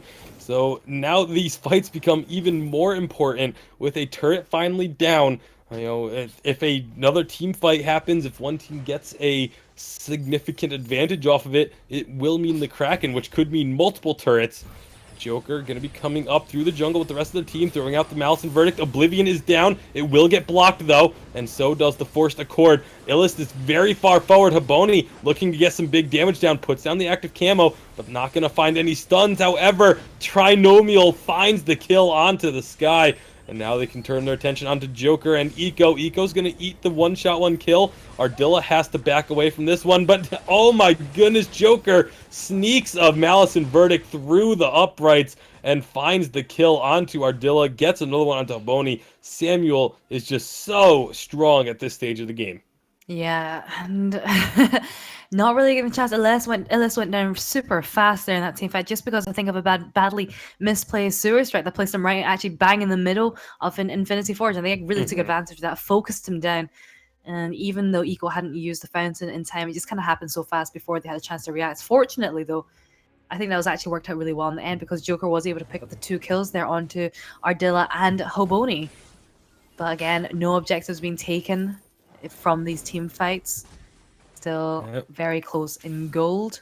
About one shot's just kind of being thrown out on cooldown from Hoboni. Does have quite a bit of items really for everyone. Trinomial gonna eat a good chunk of damage from that forward barrage, but neither team gonna be finding an opportunity to start up a fight just yet. 17 minutes in now. Kraken gonna get angered by a scout trap, but that's not going to be Fate Zero looking to actually start this one up. It would be extremely risky to do so. Here come the infusions, though, now. An infusion for every member of Infinity. And it's actually same on the other side as well. So all 6 players have an active infusion running. So a team fight here would be very volatile. Ardilla going to be eating a little bit of the forward barrage. The Oblivion is out, and it didn't connect with anyone. Death from above is going to kind of split the team. Solar Storm doesn't connect either. This is really bad for Infinity. Ardilla, Hoboni, both very low, and they are both going to fall. Trinomial, the only member left up. Do they have the resources to be able to get onto that one? One attack will lead to a death from above, but Illist can't get that basic attack off. Instead, Trinomial is now going to get dove underneath this turret. Illist can't quite find the mark just yet, gets stunned up, but it will be Joker, and Illist finally securing that ace, going the way of Fate Zero. Now they can turn their attentions onto both the second turret and the Kraken, and that may have just broken this game wide open. Yeah, I think that's the first ace of the game. The first time we're really going to be seeing I mean, both teams, they're fairly even, but after this Kraken push, I think unless we're going to see a steal attempt, which we just did, I don't think we'll be seeing another one. They're probably going to be able to push at least 1 turret out of this, maybe even 2. With the comp they have, they certainly have a lot of poke, but also they have to be wary about Infinity Forge there as well, because Celeste and Kestrel, they also have an insane potential to try and clear that Kraken as well. So just to be wary about that when pushing in. Yeah, it's going to be a pretty tough defense here now for Infinity Rebirth. They have lost quite a few fights in a row, and it doesn't look like Fate Zero are looking to give them any time to breathe with this Kraken coming down. They're going to grab a little bit of the jungle just to be safe, make sure that there's nothing there for Infinity to grab. Hoboni playing very far forward, needs to be a bit careful. But Eco has the Forced Accord ready to go. Oblivion does not connect with anyone, but there's going to be a lot of damage onto this turret. The Kraken is on it as well. Where's that Forced Accord going to come from? Is it going to be thrown out now? It really should be, but at this point, there's going to be the Blast Tremor, and it's a lot of damage onto Illis. Solar Storm getting used as well, but that's so low for Ardilla. Hoboni will get into the Sanctuary and start healing. Trinomial has plenty of health, should be in the thick of things here. They do find 1 kill. It's a 1-for-1, but it looks like Trinomial and Hoboni are going to just work on this Kraken. 1 turret does get destroyed. Is it going to be a second? Yes, it will. One of the crystal turrets getting taken down, but it's not the end of the world for Infinity Rebirth. They still have a chance, but it's just not going to really be a lot of breathing room for them now with only 1 turret left. Yeah, it really isn't, but I feel like it's just what's happening in those fights is they're really just first, and that's all. I think a lot of that we can place it on Illis there. He's using his forward barrage there, really chunking her down, forcing her to go back. And then actually that point, Celeste and Kestrel, neither of them really have that good front line there. I think they need to rely a lot more on Catherine's Blast Tremor. I think I've seen 1 or 2 being blocked, but I think that's still a major like engagement point there if they can get that down correctly. And I just think Catherine, she's so brilliant, but just not being seeing much of her so far. Yeah, well, I mean, it hasn't really been winning too frequently either, but for now, in 21 minutes into this game, let's see if Fate Zero, if they can find one more fight, they will be able to end this one. They have all of the advantages. It's still only about a 2 to 3,000 gold lead. So credit to where credit's due. Infinity Rebirth have kept this one close, despite the fact that they have lost far more objectives to Fate Zero. So it's their farm has been still doing very well. 114, 115 in the jungle, 145 to 178 in the lane. But it's just that these team fights have not been going their way. The Samuel just seems too strong. Haboni gets pulled over the wall, does get out with the active camo, but now the Oblivion will put Haboni and Ardilla to sleep. Haboni is so low. Illust is going to get taken down very low as well. Solar Storm goes through the whole team, but Trinomial is just really not able to get too involved in this one. Now going to be hunting down Eco. Everyone is still alive. There's finally the first kill. It's Eco. Illust is dropped as well. Joker does find one. He's still very healthy on the backside, though. Going to be focusing onto Ardilla, and he's one hit away on that minion mine, but from starting the minion mine getting angry at him as he walks on through. Oh, Trinomial no, Joker. still very healthy. He gets stunned up, and Trinomial with a ton of damage. Not quite getting the kill yet. One more. Oh, well, the Solar Storm is not going to do it, but the minions, the jungle minions, finish off the job. Oh, jungle MVP. Finding that kill and the ace, and now Trinomial and Ardilla are gonna capture this Kraken. Look at how quickly it gets taken down with these Helios. That was just absolutely insane. This is a back and forth game right now. This is only game 1 with the Kraken going down. Absolutely. I think what we're seeing is Illest has some very questionable Suri strikes in that he's very aggressive, but he also kind of Suri strikes into the middle of everyone, and then he gets focused down really quickly. And when I mean questionable, I mean kind of bad Suri strikes. I think we were able to make that conjecture. It's not a terribly far leap to jump to. But with everyone respawning now, again, infusions all going to be topped up. A lot of crystal on the side of Fate Zero, and this could be their downfall, because Haboni, you saw Haboni got caught very badly, but stayed alive for so long because he has so much shield in the inventory. That third and final lane turret is now down. The Force Accord pulls them in. Trinomial is taken out. Haboni trying to find the kill onto Joker, but is not going to get it. And just like that, Fate Zero, they found themselves an ace. They're going to get this Kraken. No, they're not going to go for the Kraken. They're just going to try and rush and end the game. It's only one turret left. They should be able to race the Kraken without issue. Kraken is going to just now take down the first turret in their base. They're about halfway across the map, but they are going to be able to take this turret and crystal far quicker than Kraken is. Still 30 seconds on the death timers, and Fate Zero.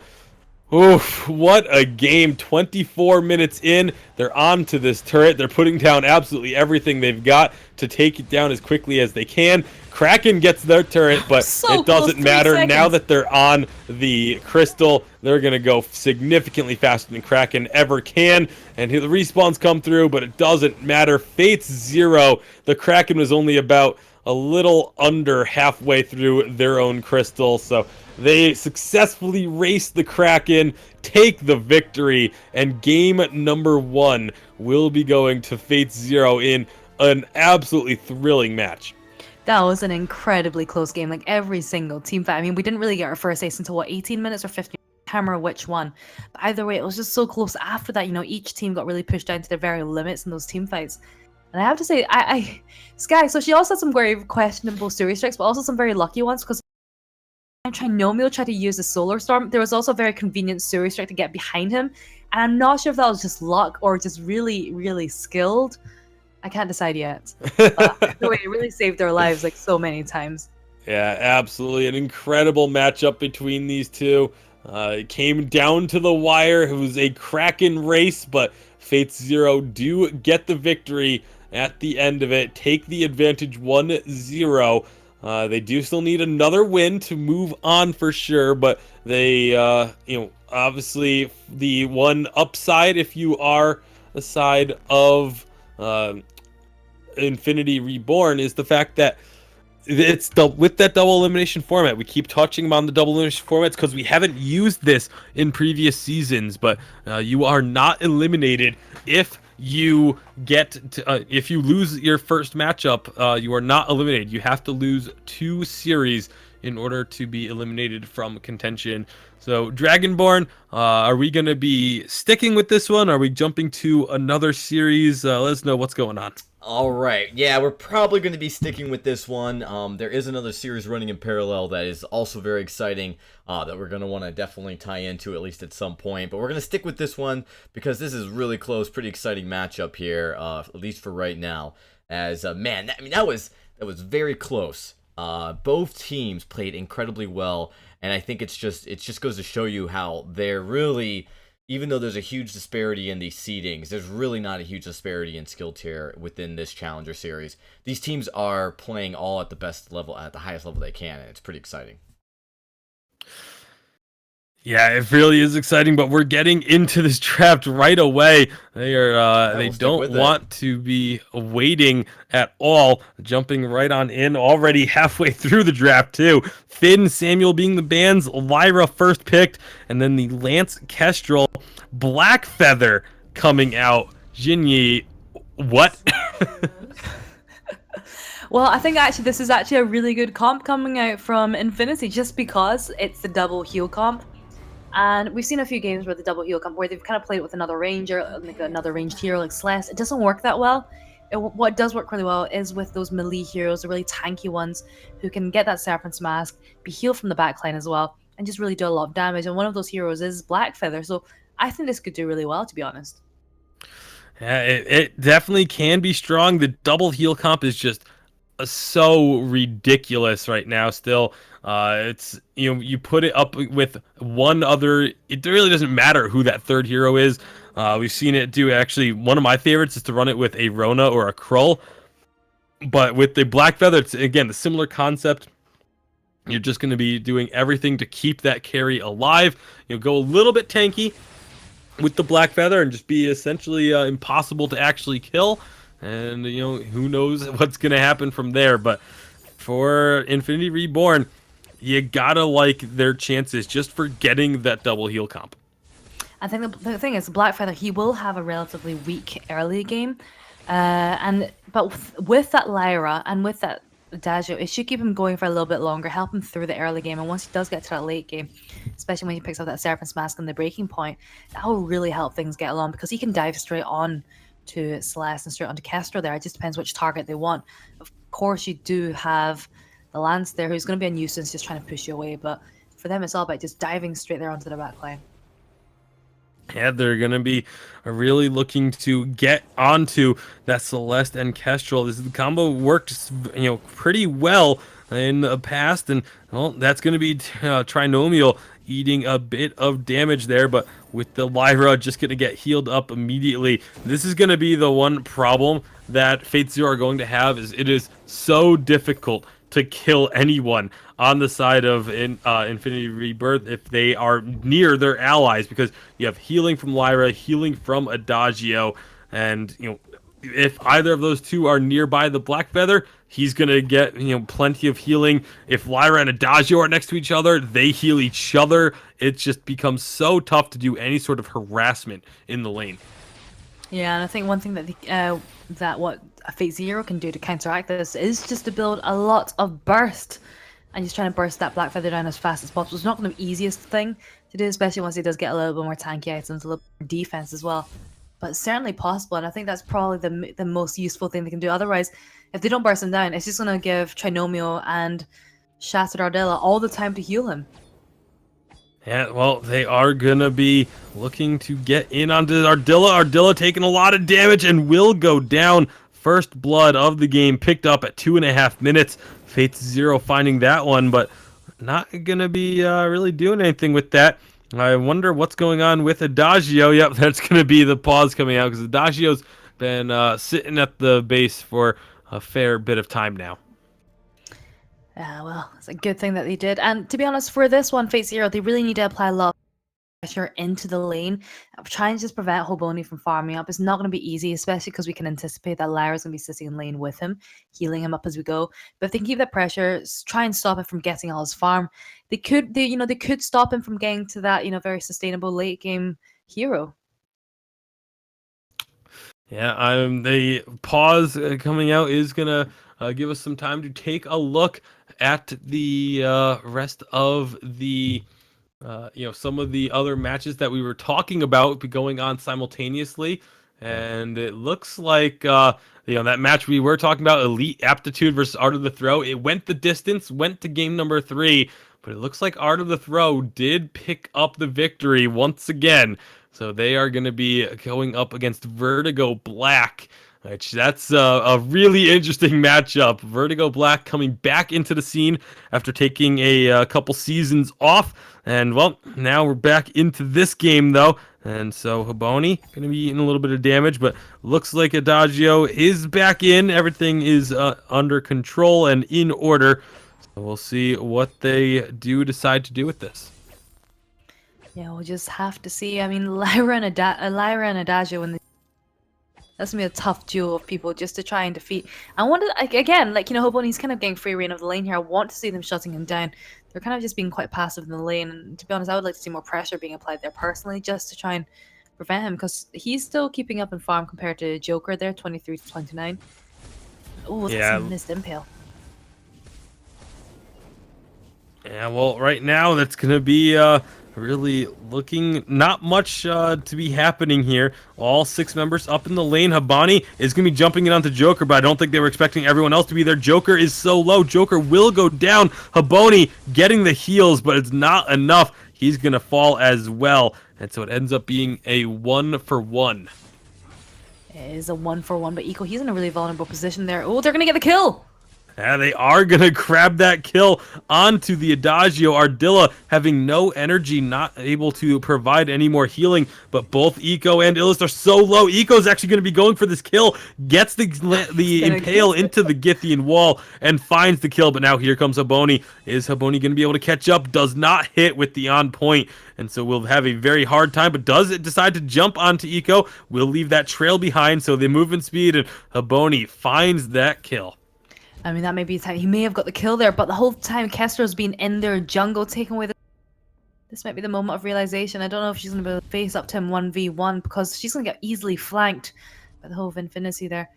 And, well, thanks to the active camo, it looks like she'll be able to get away all right. Yep, Illust going to be sneaking on out through the lane. And 2-4.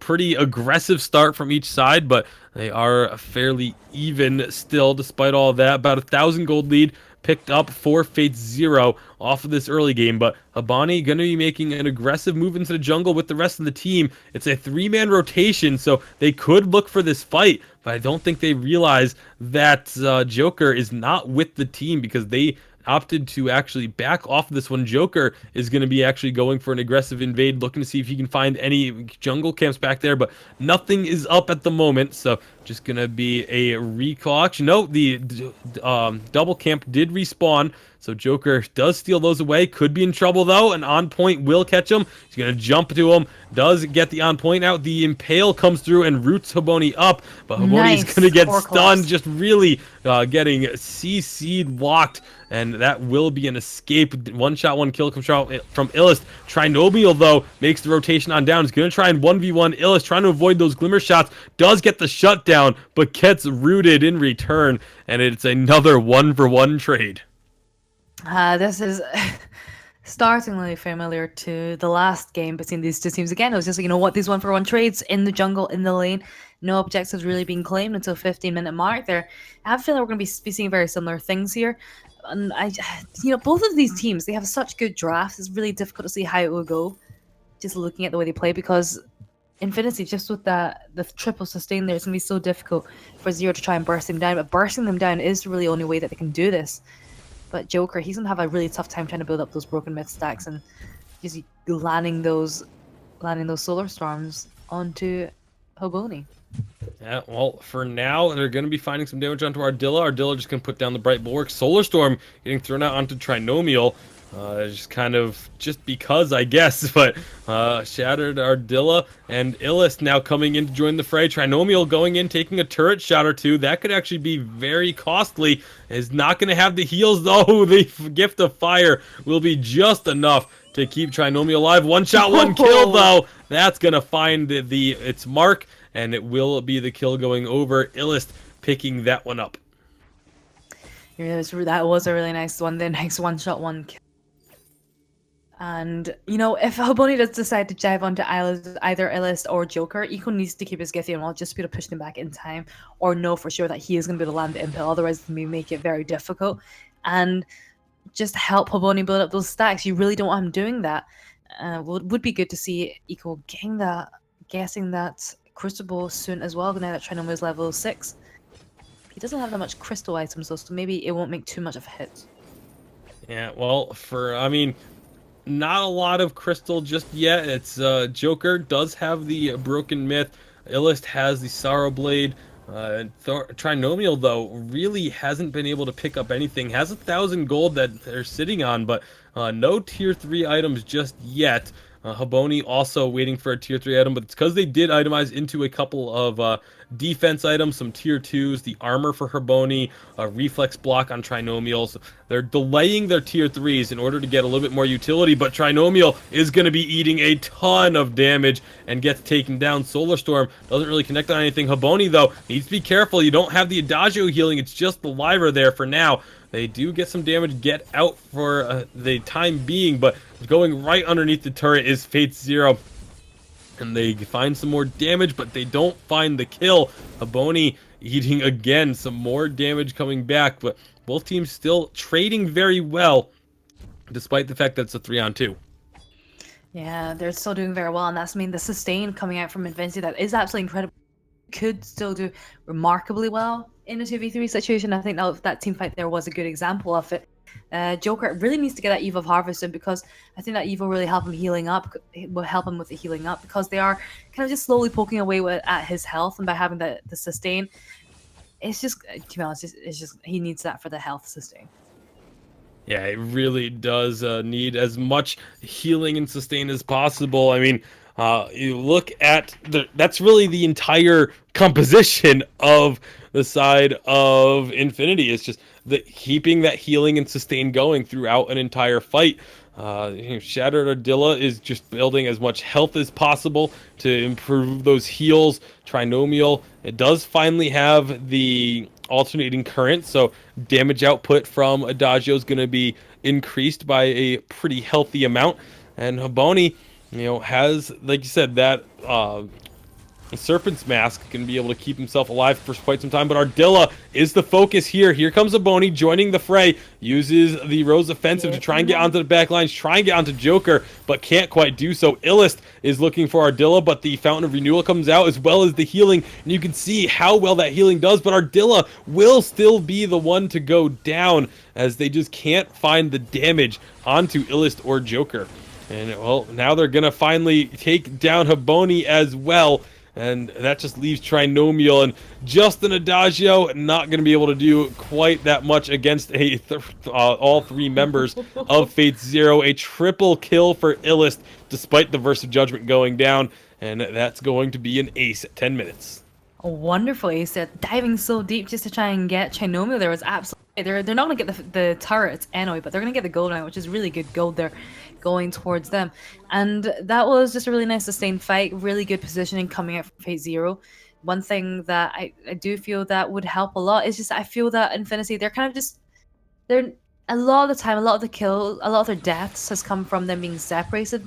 And when they are fighting those kind of 3v3 situations, they should normally do a lot better. But actually what we're seeing is Trinomial, he's being super aggressive as Adagio, not really taking the kind of typical backline healer that we've come to expect from this double healing comp. So in a way, I think it would be a little bit better if they just focus a little bit more on letting Haboni take the brunt of damage and healing him. Mm-hmm.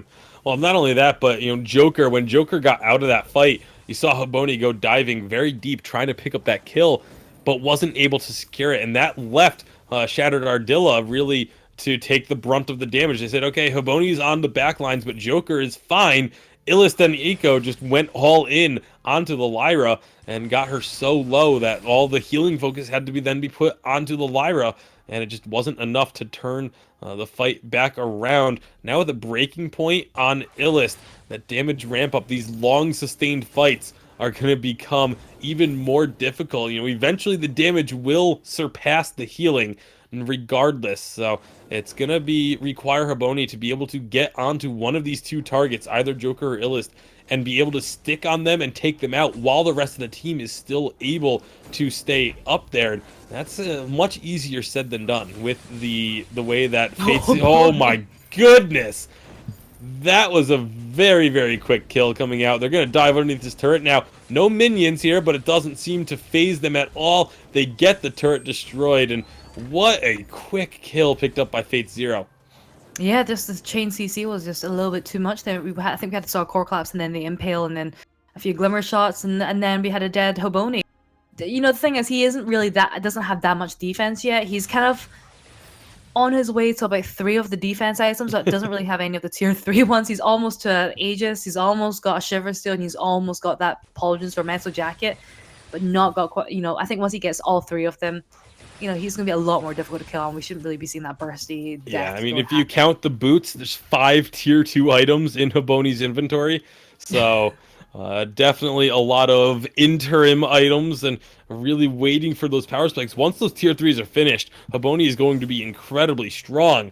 But as of right now, Fate0, they're doing a good job of keeping Haboni from being able to get to those tier 3s with any sort of timely manner. 11-3 on the scoreboard right now, 29 to 23,000, and Fate0, they've got themselves a very solid lead on this one. It's just going to be a matter of if they can get more pressure on, take down more of these objectives before Haboni is able to get those tier 3 items. I mean, part of the reason is Joker is just out farming Trinomial by a lot. 114 minutes. That's that's a major difference, and definitely part of the reason why they are just kind of storming ahead right now. So here we go again. Eco just going into Haboni. Yeah, this time they do get quite a bit of healing on Haboni, but Haboni gets into the back lines. There's no more healing available for him, and they take him down. Shattered Ardilla is going to be the next target. Nowhere to go. And it's 2 more kills going over to Fate0. They can't quite get the ace because Trinomial did get out to safety, but this turret is not long for this world. Trinomial does get stunned into the wall, and these glimmer shots doing more than enough damage. There's an ace by just a couple of seconds, but with this wave, they're going to go ahead, grab this 3rd turret as well, and Fate0 are just rolling. Haboni, you're completely on your own, man. What are you doing? He gives up another kill, and now Ardilla goes down as well. And that is, do they get credit for another ace? I don't think so.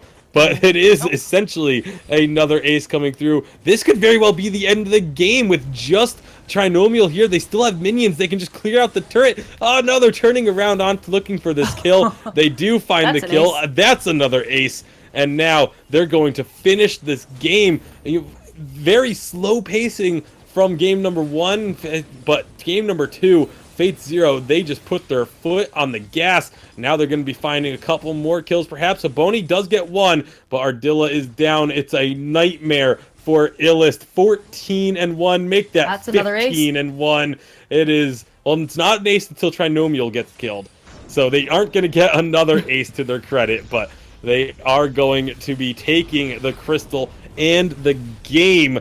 What a sudden turn of events. I mean, the previous matches we've all seen, I mean, it doesn't matter who was playing, were very, very slow to start and took quite some time, but Fate0 ending this one quickly, 15.5 minutes on the clock, and Illist with this Kestrel, 15-1-4.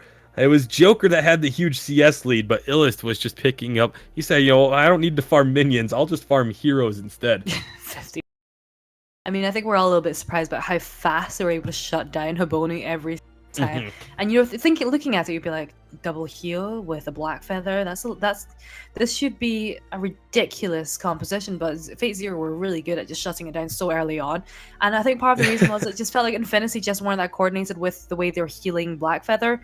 Like they were kind of more focused. It was like they had all the right heroes and the right skills, but they just weren't using them at the right time. Like it wasn't about getting Haboni on fire to healing Haboni to get Zero on fire. It was just, if you know what I mean, it's just not quite there.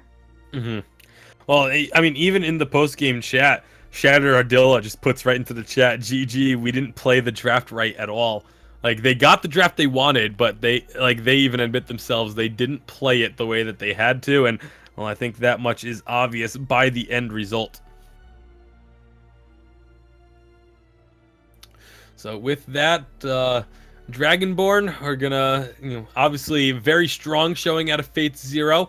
They are now actually going to be in a, playing tomorrow. I believe that's their last game for today, because tomorrow's matchup will be to determine who is going to be getting into week number 3. But the matchup for Fate Zero is a really interesting one because they're going to be up against V-Boy Squad, which, while the team name may not be familiar, the players definitely are. Yeah, exactly. This is we take a look at that roster. The V-Boys, man, they have a pretty strong showing. We've got we got Junie VG, Harry, we've got Vincent Hoenge, I believe that is, and then it's Riesgo.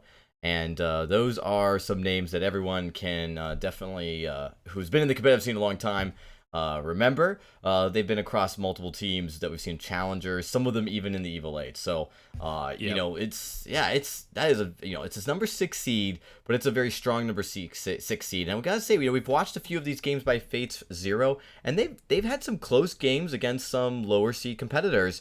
This is going to be the first, sub 10 team they're going up against in this week, so this is going to be probably their hardest. It's definitely going to be their hardest challenge, but it's really probably going to put them to the test to see if they have what it takes to make it to the top 4. We actually go to as far as we can in the round 4. There is the loser bracket that we still have to hop to, though, everybody, and we actually are going to be getting ready very shortly for our next series. It is going to be Vertigo versus the Art of the Throw. Now, they did start already. Vertigo Black and Art of the Throw are in Game 1. We'll be updating you on that, and then jumping into Game 2 as soon as it concludes. We do want to take a few moments, though, during this broadcast to always remind the viewers that, one, we are a community-based organization streaming the Challenger Series, and we really just appreciate your support. You guys coming out and watching is the best way you can support us. But if you really want to support the stream, you want to see the content get better, make sure you guys hit the subscribe button. We're a partnered stream on Twitch, and that's the best way to help support us, other than just coming out and giving us all that energy to all these teams.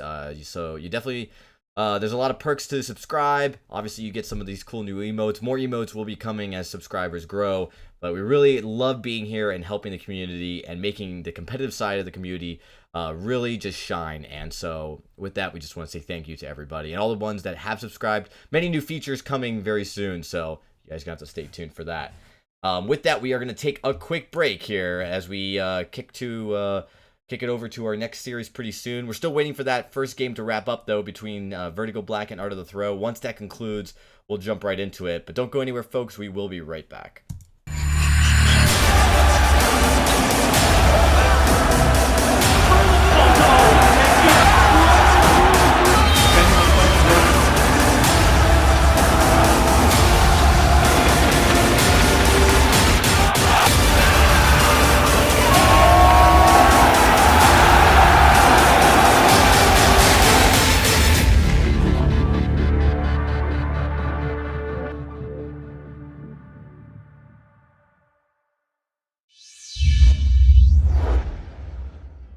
Only $14.99.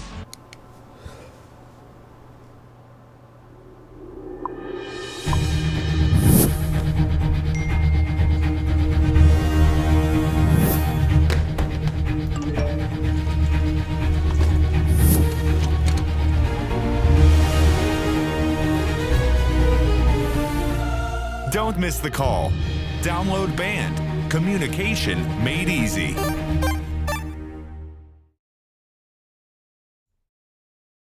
All right, everybody, we are back. Bringing you guys some of the last games that we have tonight. It's been pretty exciting, and we're gonna go take a few moments to show you guys where we're at so far in the brackets.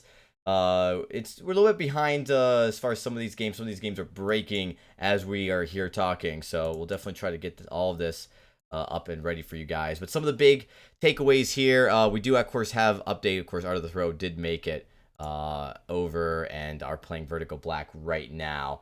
And then, of course, we're going to actually take a few seconds to actually go run through verbally some of the matches that we have going on for the loser bracket. Because right now, this is the winner bracket you guys are seeing here. There is a loser bracket running concurrently.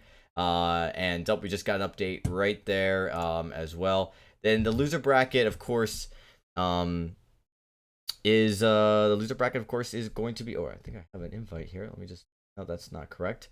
The loser bracket, of course, is running concurrently and will determine the remaining two of the four teams to make it to week number 3. Week number 3 is really it's the championship week in a way. It's that final week that determines who the top 3 teams are, but also breaks down the top 8, right? And so those top 8 teams make it there and duke it out. So we take a look real quickly though. Really not too much surprises. Fate Zero does win over Infinity Rebirth. They make it to the next match, which we'll stream for you guys tomorrow. V-Boy Squad does win over Radiant Arcana.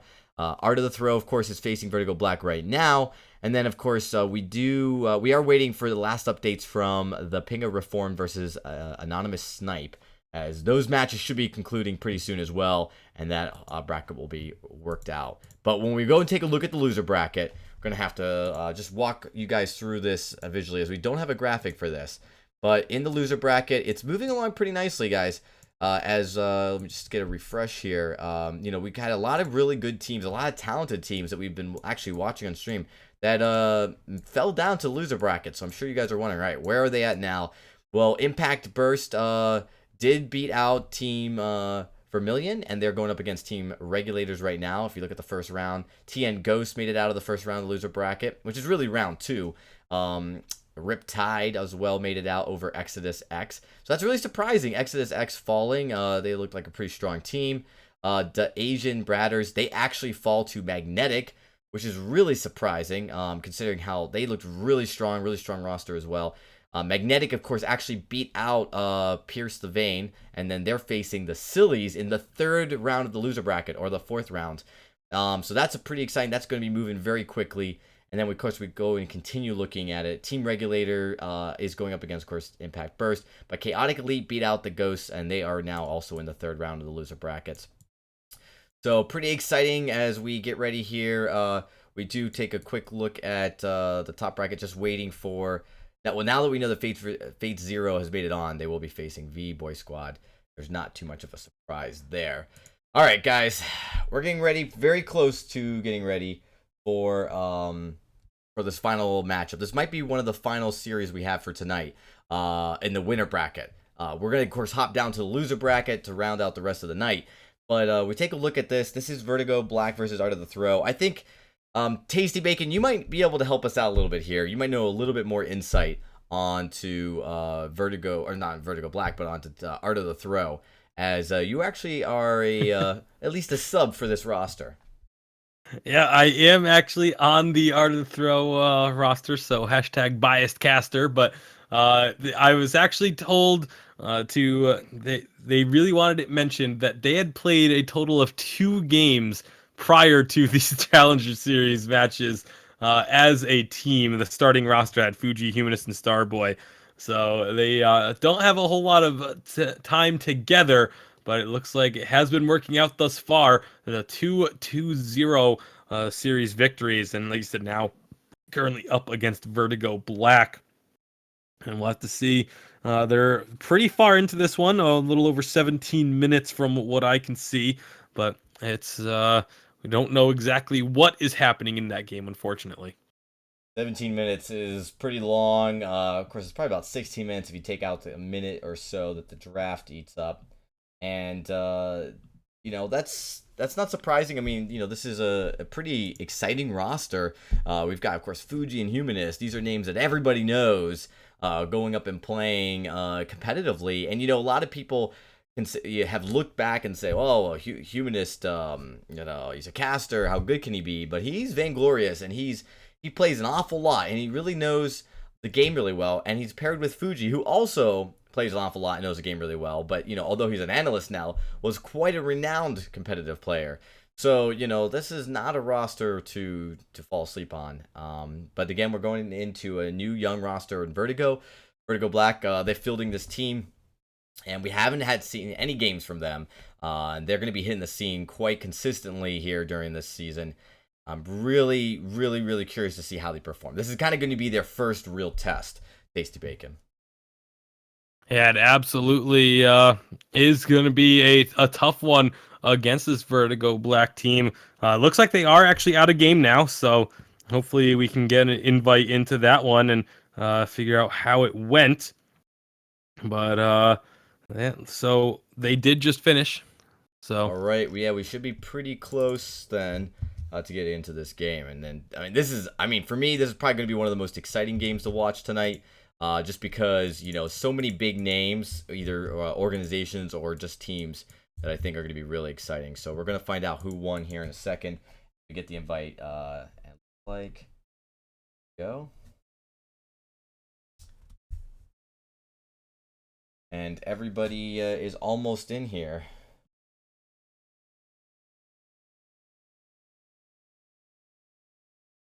And it looks like Vertigo Black has won game number 1.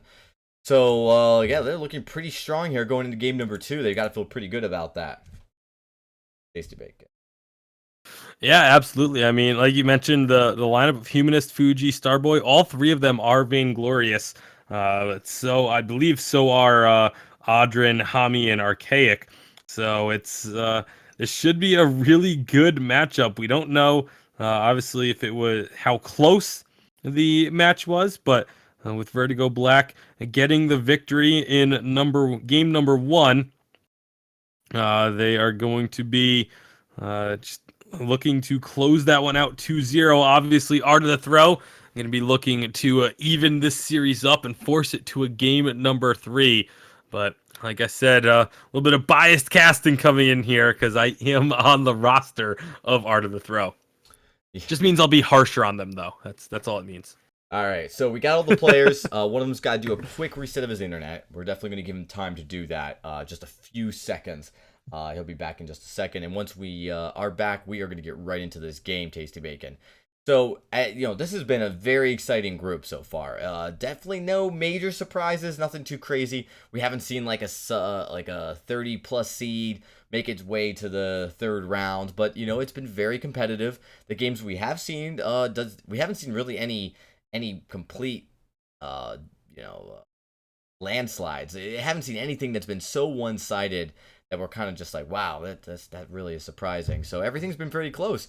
Even our number 2 seed versus 63rd seed has been surprisingly close, well played out games, and it's encouraging to see the competitive scene so well diverse and so many great players across so many teams. Yeah, well, hopefully we'll be getting underway with this match very shortly. Looks like everyone is in and should be hopefully ready to go. I think there may have been a router restart happening, so if that's the case, then as soon as that's taken care of, we will be getting underway. It looks like they are back, and ready to go. So any second now, we will be just starting this one up, and here we go into the draft, game number 2 of Art of the Throw versus Vertigo Black. Vertigo Black does have the 1-0 series lead. Well, surprise, surprise. We're going to see a Taka ban already coming out from the run. I'm just surprised we're not just seeing right now because that's what I was kind of expecting from them. Yeah, I mean, Taka banned by Art of the Throw. I definitely agree with that. I have a very strict, if I am banning when I'm playing ranked, it is Taka that gets banned every single game. regardless of the situation. So now it's going to be the Samuel ban. A little bit of thought put into that one. Vertigo Black wasn't quite sure if they wanted the Samuel, the Lyra, etc., but they do decide on banning Samuel away, which means the Lyra is very likely to be the first pick here with the side of Art of the Throw. Yeah, well, we're going to be seeing that Lyra coming out already, and I doubt that we're going to be seeing Vertigo Black picking up that Adagio. I just don't see it being a priority, but that does mean that, you know, you do get the double heal composition open towards Art of the Throw if Vertigo Black don't go for it, which they're not. Yeah, well, they are not going to grab it, so the double heal comp is available. And I mean, Fuji is on the team, so I would assume they're going to look to pick this up. But, you know, you never fully know. Maybe Fuji has fallen out of favor with the Adagio, but they have the option to go for the double heal. Looks like they're actually going to grab the Baron, and this could be big. It's not going to be the double heal, though. Maybe they know Vertigo Black doesn't play the Adagio, so they're not worried about that, but it's kind of surprising to see that option left available. Yeah, definitely is. And again, I still don't think Vertigo Black are going to finish off with that Adagio, and they're probably just debating who to pick now. But I'm not sure if Vox is going to be the best choice, and part of the reason is, you know, I think we've seen in previous games today from the European challengers was a Vox against Baron. Vox, his range is just not as good as Baron's, and to get into Baron's range, he has to get very close to Baron, and he needs the armor to deal with those attacks. And I think we can pretty confidently say that's going to be a weapon Baron with that Crystal Sky for this matchup. Yeah, well, with the Baron versus Vox, that's definitely going to be a key match to keep our eye on. Starboy is sort of the unknown from Art of the Throw. Obviously, everyone can watch Humanist stream. Everyone knows Fuji from previous seasons. Well, Starboy is kind of the factor that you haven't really been able to prepare for. It's what? Langley Lang. Starboy is Langley Lang. Oh, is it Langley Lang? Yeah. I did not know that. I didn't know until recently, so he's hiding under a pseudonym there. Well, the cat's out of the bag then. And, well, so everyone does know everyone on the team. Kind of surprising that they banned away the Taka then. And Langley Lang didn't want to pick that one up for himself. But we are going to be seeing Starboy in the lane with this Baron. And just looking to farm up against... Oh, he gets Hammy it! on the Humanist box, gets it! Oh, Humanist making the super aggressive move, going into the enemy jungle on his own, the stealth mission, and it works out successfully, just harassing his opponents. This is something that we don't normally see from really anyone going for these, you know, that level of aggressive play. I feel like a proud mum right now watching him. I'm like, there's Humanist. Look at him go. But he gets the kill, but he does lose out. What this means, he does lose out on a lot of gold from kind of the farming rotation with Fuji. But one good thing is he does prevent Adrian and Arcake from going into their side of the jungle. So I guess, you know, the mission was twofold there. Yeah, well, I mean, it does keep the gold for the teams is still even, so Humanist really doesn't lose out on that much as a result, but you can see he did lose out on the experience. That could be where the big factor is, but level 1 Lyra, level 2 Lyra doesn't really matter. It's still a Lyra, still with plenty of healing. Fuji in the jungle is going to be going for a Crystal Sky, so we could potentially expect to see it be a weapon power Baron. Starting off with the Book of Eulogies against this Vox, knowing that there's going to be a lot of resonance bounces to have to deal with. You can see Humanist putting out a lot of pressure onto Hammy, getting him down to half health, and now Fuji's going to be rotating up into the lane. They're not going to find anything there, but maybe just waiting for the rest of Vertigo to come into the lane. Fuji not going to connect with that forward barrage, and now that's going to be a nice polite company. Getting a little bit of a chunk damage down. Archaic is trying to hit some glimmer shots, but really nothing doing here to start this one off. Yeah, we do see Fiji going kind of solo jungling, but I think what we do see is Kestrel being quite aggressive, and I don't know how this is going to face off in a 1v1 because Fuji is a level up though, but he is losing a bit of health from the minions on one apiece. Nice splitting it. Fuji sharing, very, very polite of him. To an Archaic. Going to be happy with taking that. Also grabs the forward Treant. So overall, not a bad invade. getting a little bit of goal off it. But now Fuji and Humanist are going to be looking to steal away the jungle of Archaic. Oh, But this no, is a it's 3v2. 3-man rotation from Regurgo. But the Finn actually doesn't commit to the rotation. Humanist is going to be taking a lot of damage. Fuji steals away the doubles. So they do get some gold off of this. Now Adrian is not going to be going for this chase. Starboy rotating down as well. This could be a big little skirmish going on here, but Vertigo Black, they think better of it. They realize they are not going to have 3 if they go for it. So they just rotate back up to the lane.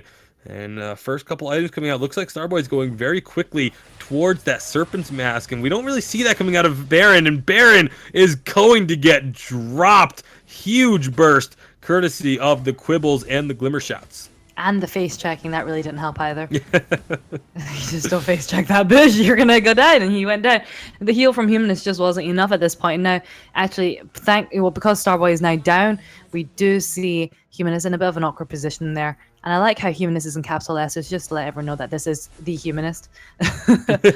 But, you know, they're still ahead. You know, and I wouldn't even say ahead, there's only 100 gold between the two teams right now, but it's still close. And Humanist has been doing a really good job of applying lots of pressure in the lane onto Hammy there. And Starboy's not that far behind. It's only 2 CS. It's very close. I think the main difference is Fuji. And a lot of this pressure from Humanist is actually doing quite well for them. Hammy is going to be just continuing to farm up the weapon power Vox. So will have plenty of damage to go around.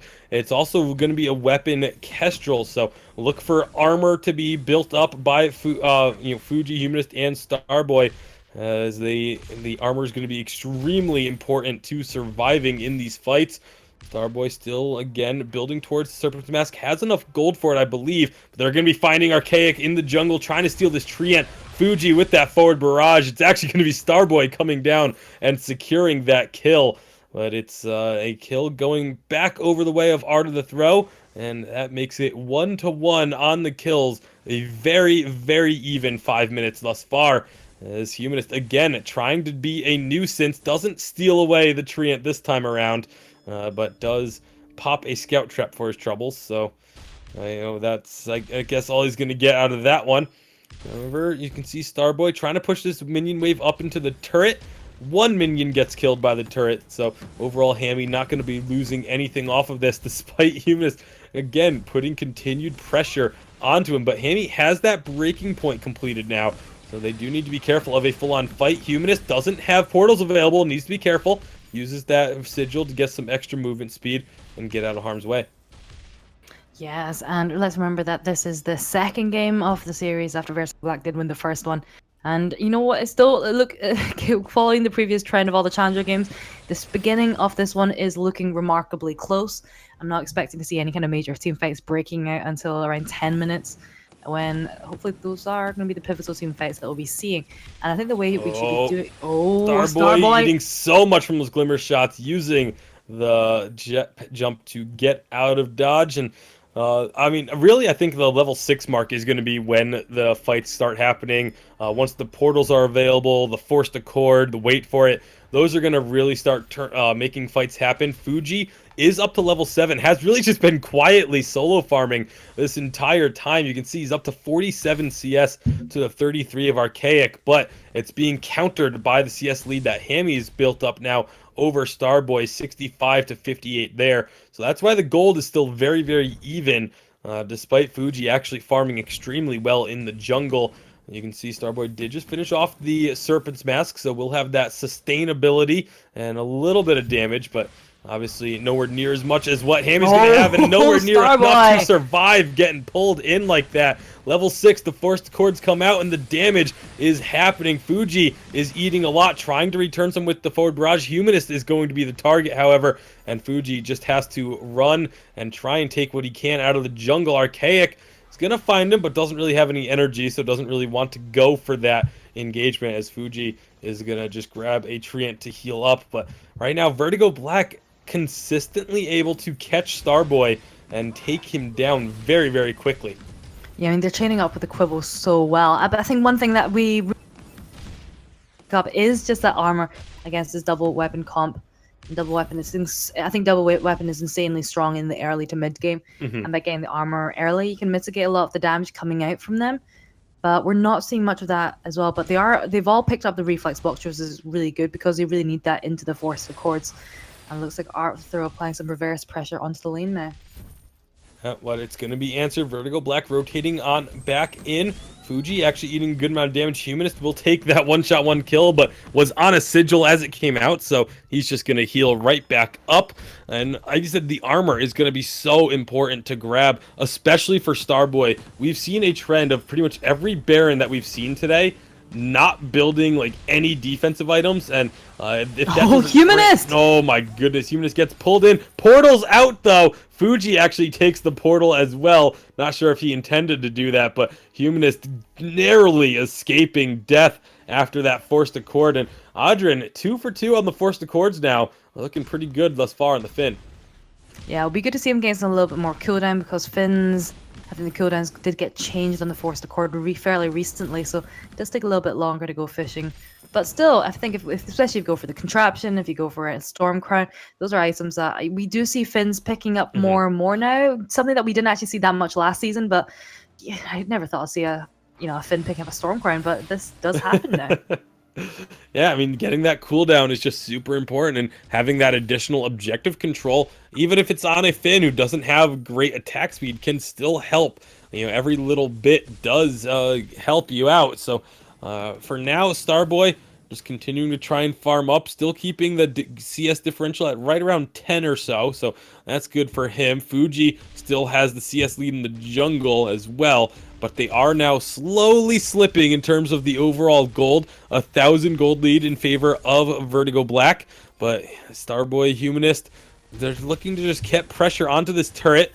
Good amount of damage getting put down, but Archaic is going to be trying to keep their... Hammy is coming in with Audrin. The Forced Accord is available. Death from above, only going to land onto Audrin. But Audrin's taking a lot of damage from over the wall. Forced Accord pulls in Starboy. Starboy's trying to get out of trouble here, but he's taken down very low. He's going to fall. Meanwhile, Fuji is still trying to take down Audrin on the backside. He's not going to find it. We'll just settle for stealing away a bit of this Vertigo jungle. But the Baron not really working out thus far.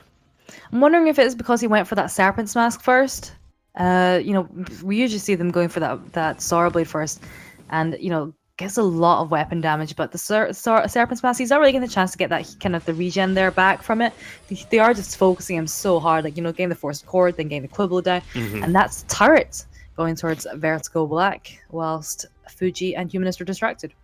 Yeah, it looks like Starboy is actually going to completely forgo a Sorrow Blade and looks to be the next item looking for a breaking point. So going to be trying to just stay alive and get damage ramped up, but staying alive has been proven to be far more easier said than done. As Archaic rushing forward, getting a couple point-blank glimmer shots. He's going to drop Starboy down to half. And, I mean, there's so much burst damage between the glimmer shots and the insane crits that can come out from the Vox that I really just feel like the Serpent's Mask, like you said, may not have been the best choice, because the Serpent's Mask keeps you alive in longer drawn-out fights. It doesn't really deal with burst that well. Yeah, it really doesn't. And also, we're getting towards 12 minutes now. Not long till the Kraken comes out, and still no armor on the Art of the Throw double weapon comp. We can actually see Hammy beginning to build quite a lot of weapon damage already with the Tyrant's breaking point and going for that second Tyrant's already. So that's really something they need to be thinking about getting pretty soon, because it may even be too late already.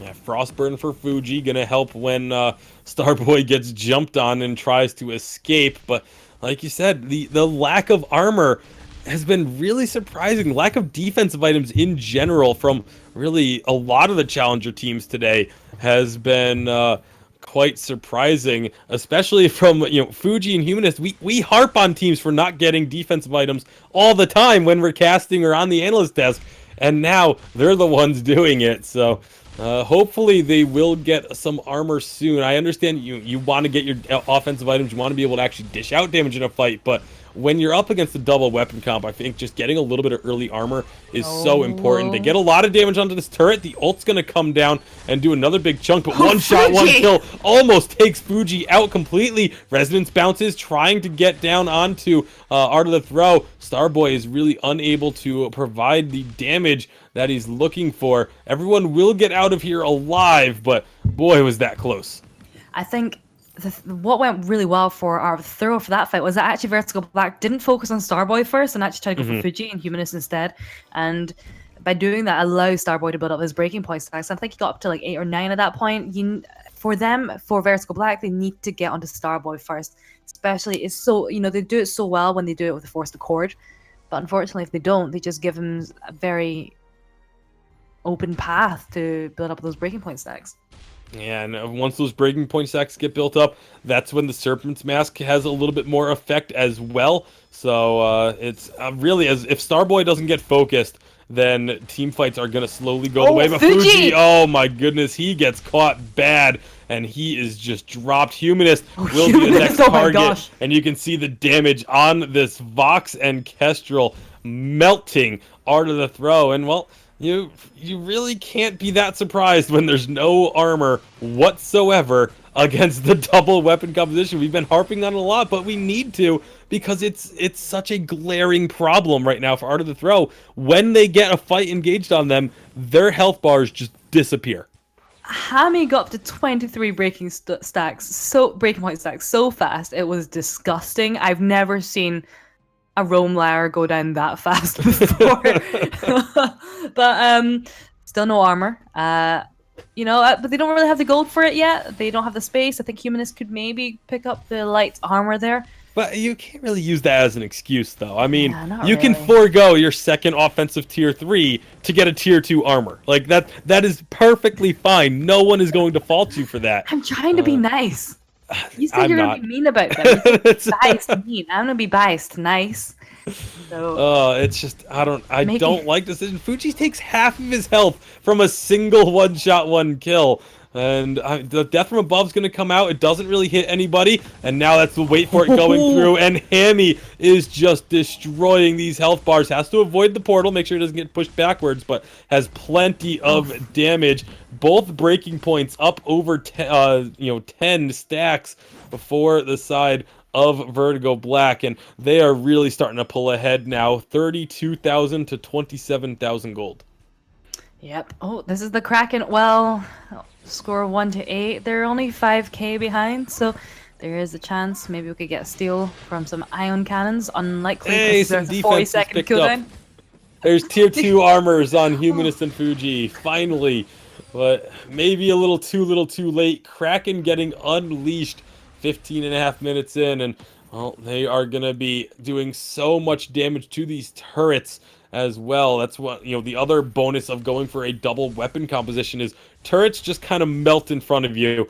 And if they can find a fight here, Adrian gets a stun onto Humanist as he walks into the bush, but there's no follow-up as it is going to be Hammy hunting down Fuji. Doesn't quite find the kill, though, and it's going to be Starboy. Oh, look, the one without defense gets destroyed first, and now they're going to be just hunting for Fuji in the jungle. Will he get away from this? No, he doesn't. Archaic finds it. Gets stunned by the Quibble. That's an ace with Kraken just taking down that tier 2 turret. Now they're on to the tier 3 after an ace. They only get a single ace buff minion because no minions spawn during a Kraken push. But they are going to be pushing on into the base with Kraken. The respawns are going to come through, so they may get pushed off here, but it's going to be a tough defense either way. Let's see, Hammy just going to work on getting those stacks built up. Archaic is going straight for the turret. One turret is down. It looks like that for Vertigo Black. They're going to be backing away. Never mind, Forced Accord gets thrown out. Doesn't connect. And that's now going to be them backing away as Kraken should be destroyed before it takes down this second crystal turret. One shot, one kill comes through. Doesn't connect.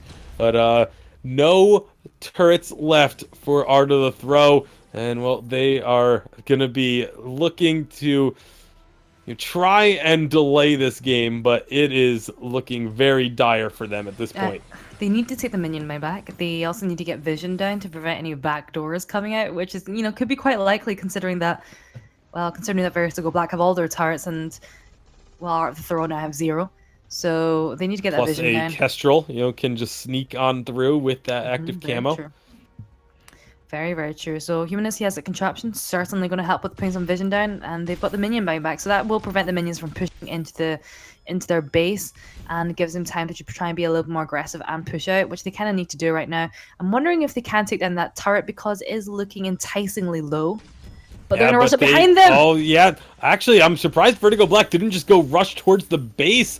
They could have just easily out-rotated Art of the Throw there, but instead they're going to be looking for a fight. Starboy, ooh, very quick reflexes on the jet jump, getting out of dodge, but that was super close. I am very, very surprised that Vertigo Black, upon seeing where Art of the Throw was and where they were, didn't just go immediately rush into the base, because they probably would have been able to get there in time. It would have been close, but I would have loved to have seen it at least. Yeah, it looks like Fuji's just holding out for that Eve of Harvest. He's got a lot of gold there sitting there. And, he could pick up the pauldrons right now or even the metal jacket soon. But I think he's just really going for that Eve. But with that much gold there, I think I would, at this point, maybe it's just Barry buying something like this when it's this risky. But, he's going to miss with that Forced Accord there. Yeah, Forced Accord not connecting. Now Fuji and Humanist going to be coming forward, but Fuji eating over half his health. Suri strikes forward, is going to be taken down very low again. Wait for it, comes through, hits multiple members. Now it's going to be these resonance bounces from Hammy. They get the kill onto Fuji, and there goes Starboy. Humanist, the last member alive, uses the portals and the Bright Bulwark to try and slow down the advance, but here comes Archaic. Forced Accord isn't going to reach, but it doesn't matter. That is the ace. That will be the game and the series going to Vertigo Black. And Art of the Throw, they got their first couple wins in the Challenger Series. It took them a few tries last season, but they finally pick up some wins here. But once they run into Vertigo Black, it just proved to be way too much to deal with. Only a single kill earned for Art of the Throw, 14-1. The double weapon power composition, well, if you don't build defense, you're not going to beat a double weapon composition. It's that simple. They built armor so late that I don't think Vertigo Black even bothered building the bone saws. They were just that confident that they weren't going to do it. No armor pierce because they didn't need it. What armor were they going to pierce? Just the natural armor that the heroes had, but It doesn't really matter at that point. So great job at Vertigo Black itemizing and just really kind of snowballing that game. It looked really awesome at the start for Art of the Throw. Their early game was very impressive, but once the double weapon composition sort of hit that early mid-game stride that double weapon compositions often do, it was just kind of all downhill from there.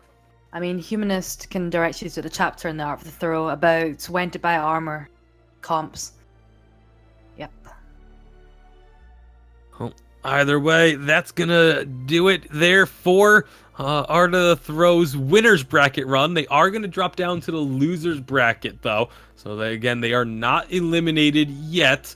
I'm not 100% sure until the bracket gets updated as to where exactly they will be placed. Oh, actually, no. They will be placed in the 4th round of the losers bracket. And it will be either Chaos Elite or Team Regulators or Impact Burst. The winner of that one will be facing Chaos Elite, and then the winner of that will face Art of the Throw. So they've got some time to wait. And they did actually beat Impact Burst in the first round. So if Impact Burst makes it all the way over, it will be a rematch of that, which could be pretty exciting. Yeah, absolutely. As the loser bracket starts to finally round itself out, there's been a few updates, but not much. It's definitely been taking a little bit longer. But as we see, we do have Nisa does win over Infinity Rising, and it's waiting for their match to take place. And then, of course, we'll be moving on. There's several rounds that actually have to take place. And one of the challenges, of course, with the loser bracket is there's a lot of teams waiting to play and just waiting to move on to their respective matches. So Anyways, looks like that from the winners bracket, that's it for us, right? We are done with the winners bracket. The last team did win, and of course that is Vertigo Black making it to the final four. Now they still have to play tomorrow, and if they win tomorrow, then of course they will be making it to the top 8 teams for week 3. So it's going to be a very critical match. They've got a pretty tough team that they're going up into though. So Vertigo Black will be facing off against Pinga Reformed. And of course, we've seen Pinga Reformed has 2-0'd everybody. They've had no problems whatsoever. Seemed pretty close in some of those matches, but they made it through. And they'll be going up against Vertigo Black. When we look at the next matchup for tomorrow, Fates 0 versus V-Boy Squad is another one that'll be really exciting to watch. Again, though, it's double elimination. So every single team that loses during the winner bracket can go down and win and get back into it. So, even Vertigo Black can lose tomorrow and still make it if they go down and win through the loser bracket. Yeah, I'm actually looking at it right now, and all 4 teams that are left in the winners bracket have all 2-0'd every single one of their matches. So there is been pretty dominant. All of them have been really dominant, but something's got to give tomorrow. I mean, but if you watch some of those games, and we've watched several of them, they didn't look like dominant wins. They were wins. They were, decisive wins in the sense that none of them went to 30 minutes. Although we had a couple that would go pretty late, like 20 minutes. But they were wins nonetheless. And these teams are shown that they can, even if they get behind, even if they make a few missteps, they can come out and they can play well in the late game. That's the most important thing you can ask for in a team is coming in and making the right decisions, doing the best you can on the draft, putting yourself in the best possible chance to win, even if you make a few mistakes. Continuing to correct those and improve upon it as you go later and later in the game. And the team that really struck out to me that did that the most was Fade Zero. Fade Zero had some matches that we watched that where it was pretty close. They could have easily lost a few of those, yet they really made great decisions in the later part of the games that helped them win all of their matches today. So with that, we are going to take a quick break, everybody. And when we return, we are going to move ourselves down to the loser bracket to finish off the rest of tonight, if we can. There's a few more matches left down there for today, and hopefully we'll be able to jump into those and get you guys a few more streams tonight.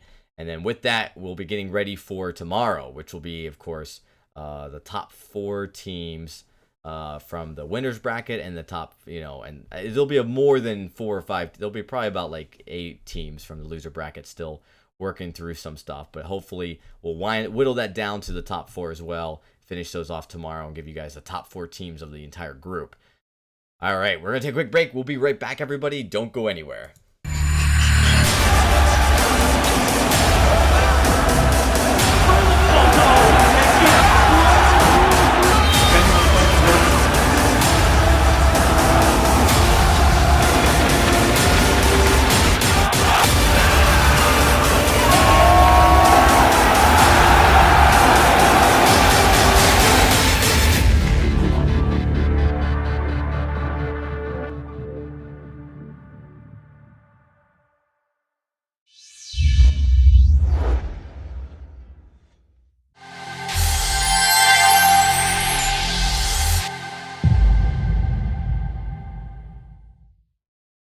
Ben, Sam, and Ken are on separate journeys to defeat the menacing Vile Dragon. But let's just say luck isn't on their side. If only there was a way for them to find each other and band together. Well, that's why there's Band. It's a mobile app that allows people to come together using common interests. With Band, you can find fellow gamers, chat, schedule gaming sessions, and conduct polls. Stage epic battles with friends while sharing videos and photos along the way. So try Band today. Band. Be together.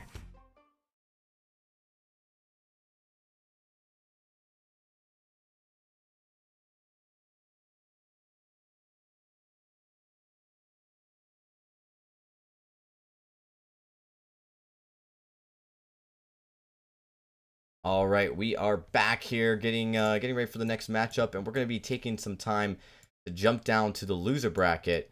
I think we've got a few matchups there that we should be going. We should have at least one more game here tonight before we head out. But we have a lot of games still yet to be played. Some of them will continue to be played tonight, while some of them will be wrapped up tomorrow. So that is kind of how this works. The loser bracket kind of operates at its own cadence, just because a lot of these teams have to wait for other games to be completed before they can even get into this. So, taking a look at it, some of the matchups that kind of strike out to me, Tasty Bacon, is let's see, most of them have kind of been. Actually, I think all of them are kind of waiting on teams, with just Regulators and Impact going into tonight. We'll see how we are. That's true. So we're definitely trying to get some updates from a lot of these teams.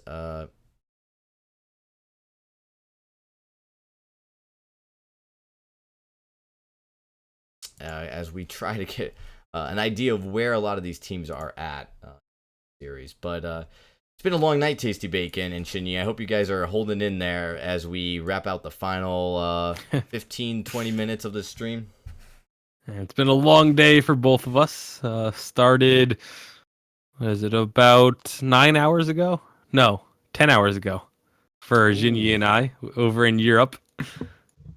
That is tough. Yeah, Europe starting much earlier. It's been a lot of games, a lot of fun, though. Like, you know, as much as we love to complain about the long times, it's still a lot of fun. There's been a lot of really exciting games, a lot of games that made us want to, you know, jump through our phones and punch people. But so I mean, out of all the games you've seen so far, Tasty, give me a matchup that you saw today, Europe or North America, that just really impressed you.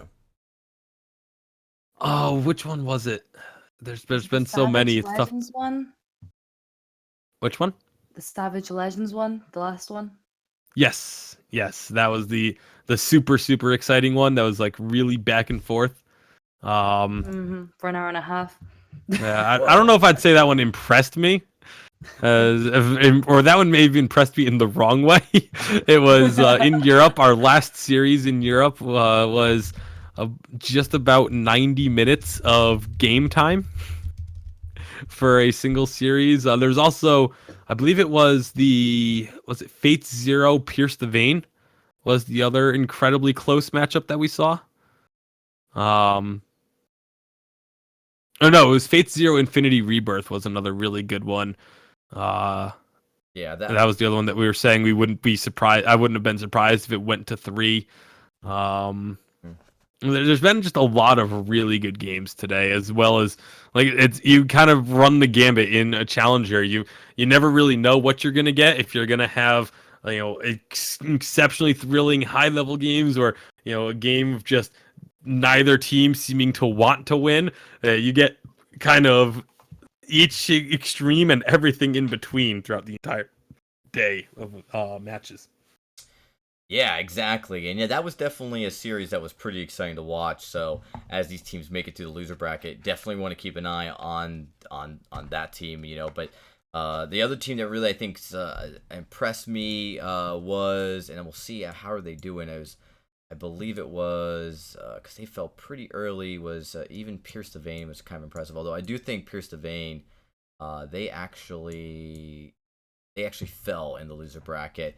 But they did pretty well as well. It's kind of surprising. One of the teams that actually had a few upsets, I believe it was Team Protector.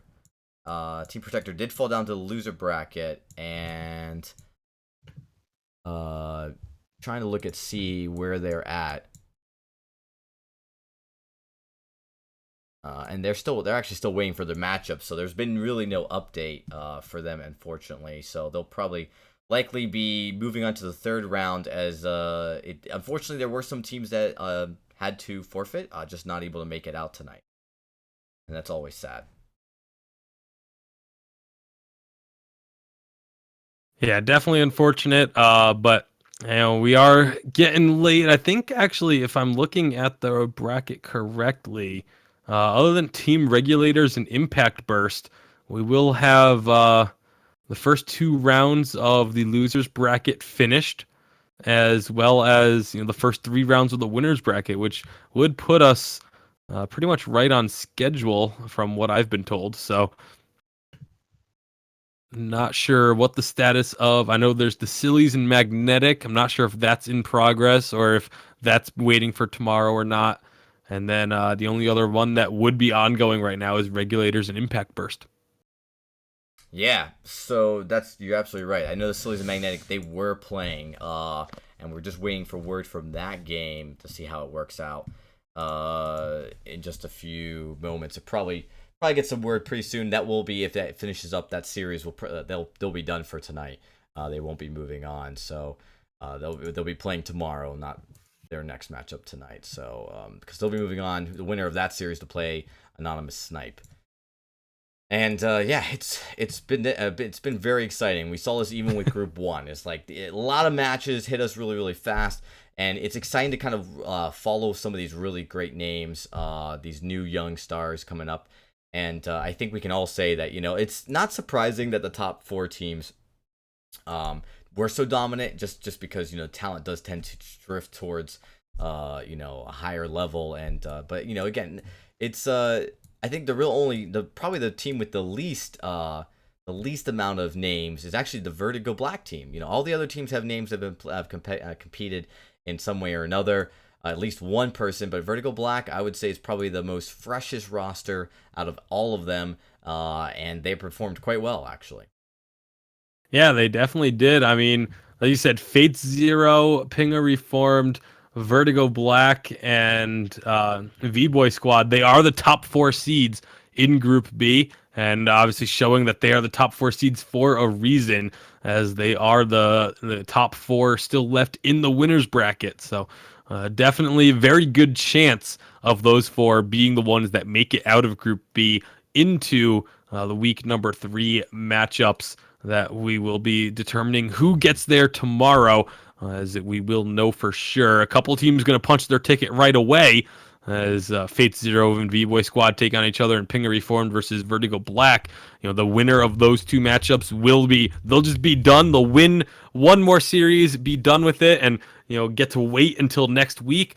Whereas the other 2 teams, they're going to actually have a little bit of a tougher road, because while they will be injected right into the final game of the losers bracket, it does mean they're going to play right away and then just have to sit around and wait. And so oftentimes that can actually be somewhat detrimental for a team. It really varies from team to team. There are some teams that love having that long break and getting to wait, just kind of do whatever they want. But there are some teams that that actually ruins them. They lose kind of their mojo, so to speak, in terms of being warmed up and ready to go when they have to wait that long. But all the teams that drop into the loser bracket, they're dropping because of a loss. You definitely don't want to go right into especially if it's an emotional loss, you don't want to have to go right into your next matchup after a loss, a devastating loss. So there's definitely a merit to having that little bit of a wait. It doesn't hurt, just a pause, not maybe hours long, but definitely, 15 minutes or so, where you can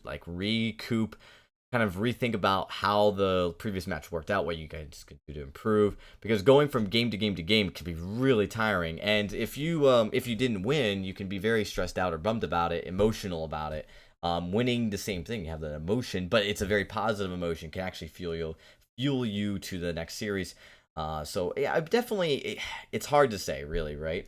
There's advantages to going down and having that slight pause in the loser bracket, as well as just disadvantages of just having to drop down, wait around, not know where really. Yeah, like I said, it kind of does vary from team to team. Some teams like it, some teams hate it. So we'll have to see how it plays out tomorrow, though, because we're not going to know until then. Absolutely. Waiting for an update here to see if there are any other teams that will need to play tonight. Otherwise, we will be pretty close to wrapping things up here.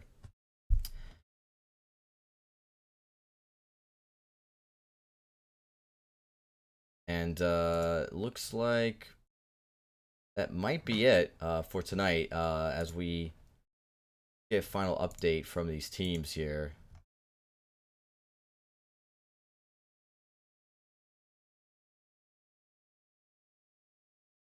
And it looks like that might be the case, guys.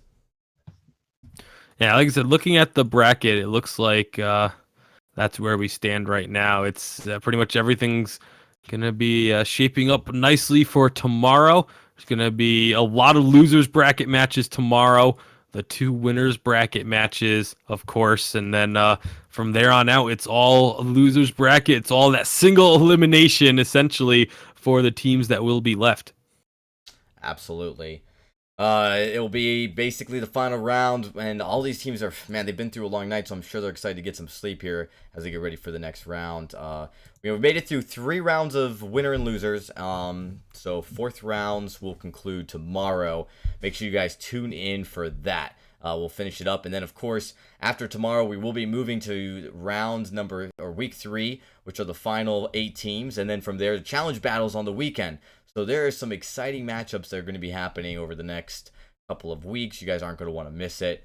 With that, though, with all the, basically from all the team here at VIS, we're going to say good night.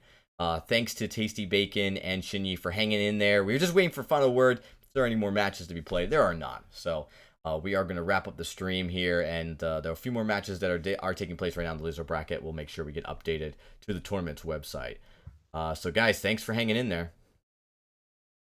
Thank you for having us. Not a problem. All right, with that, see you guys tomorrow for day number 2 of group number 2 in this first week of the autumn season.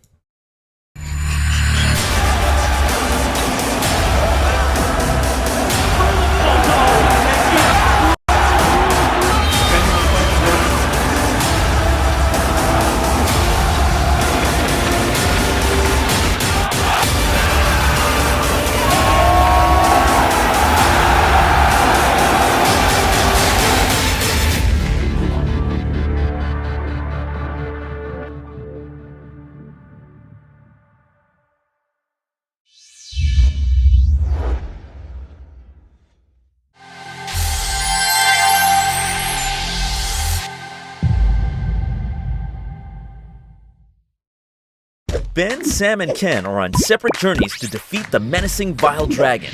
But let's just say luck isn't on their side. If only there was a way for them to find each other and band together. Well, that's why there's Band. It's a mobile app that allows people to come together using common interests. With Band, you can find fellow gamers, chat, schedule gaming sessions, and conduct polls. Stage epic battles with friends while sharing videos and photos along the way. So try Band today. Band. Be together.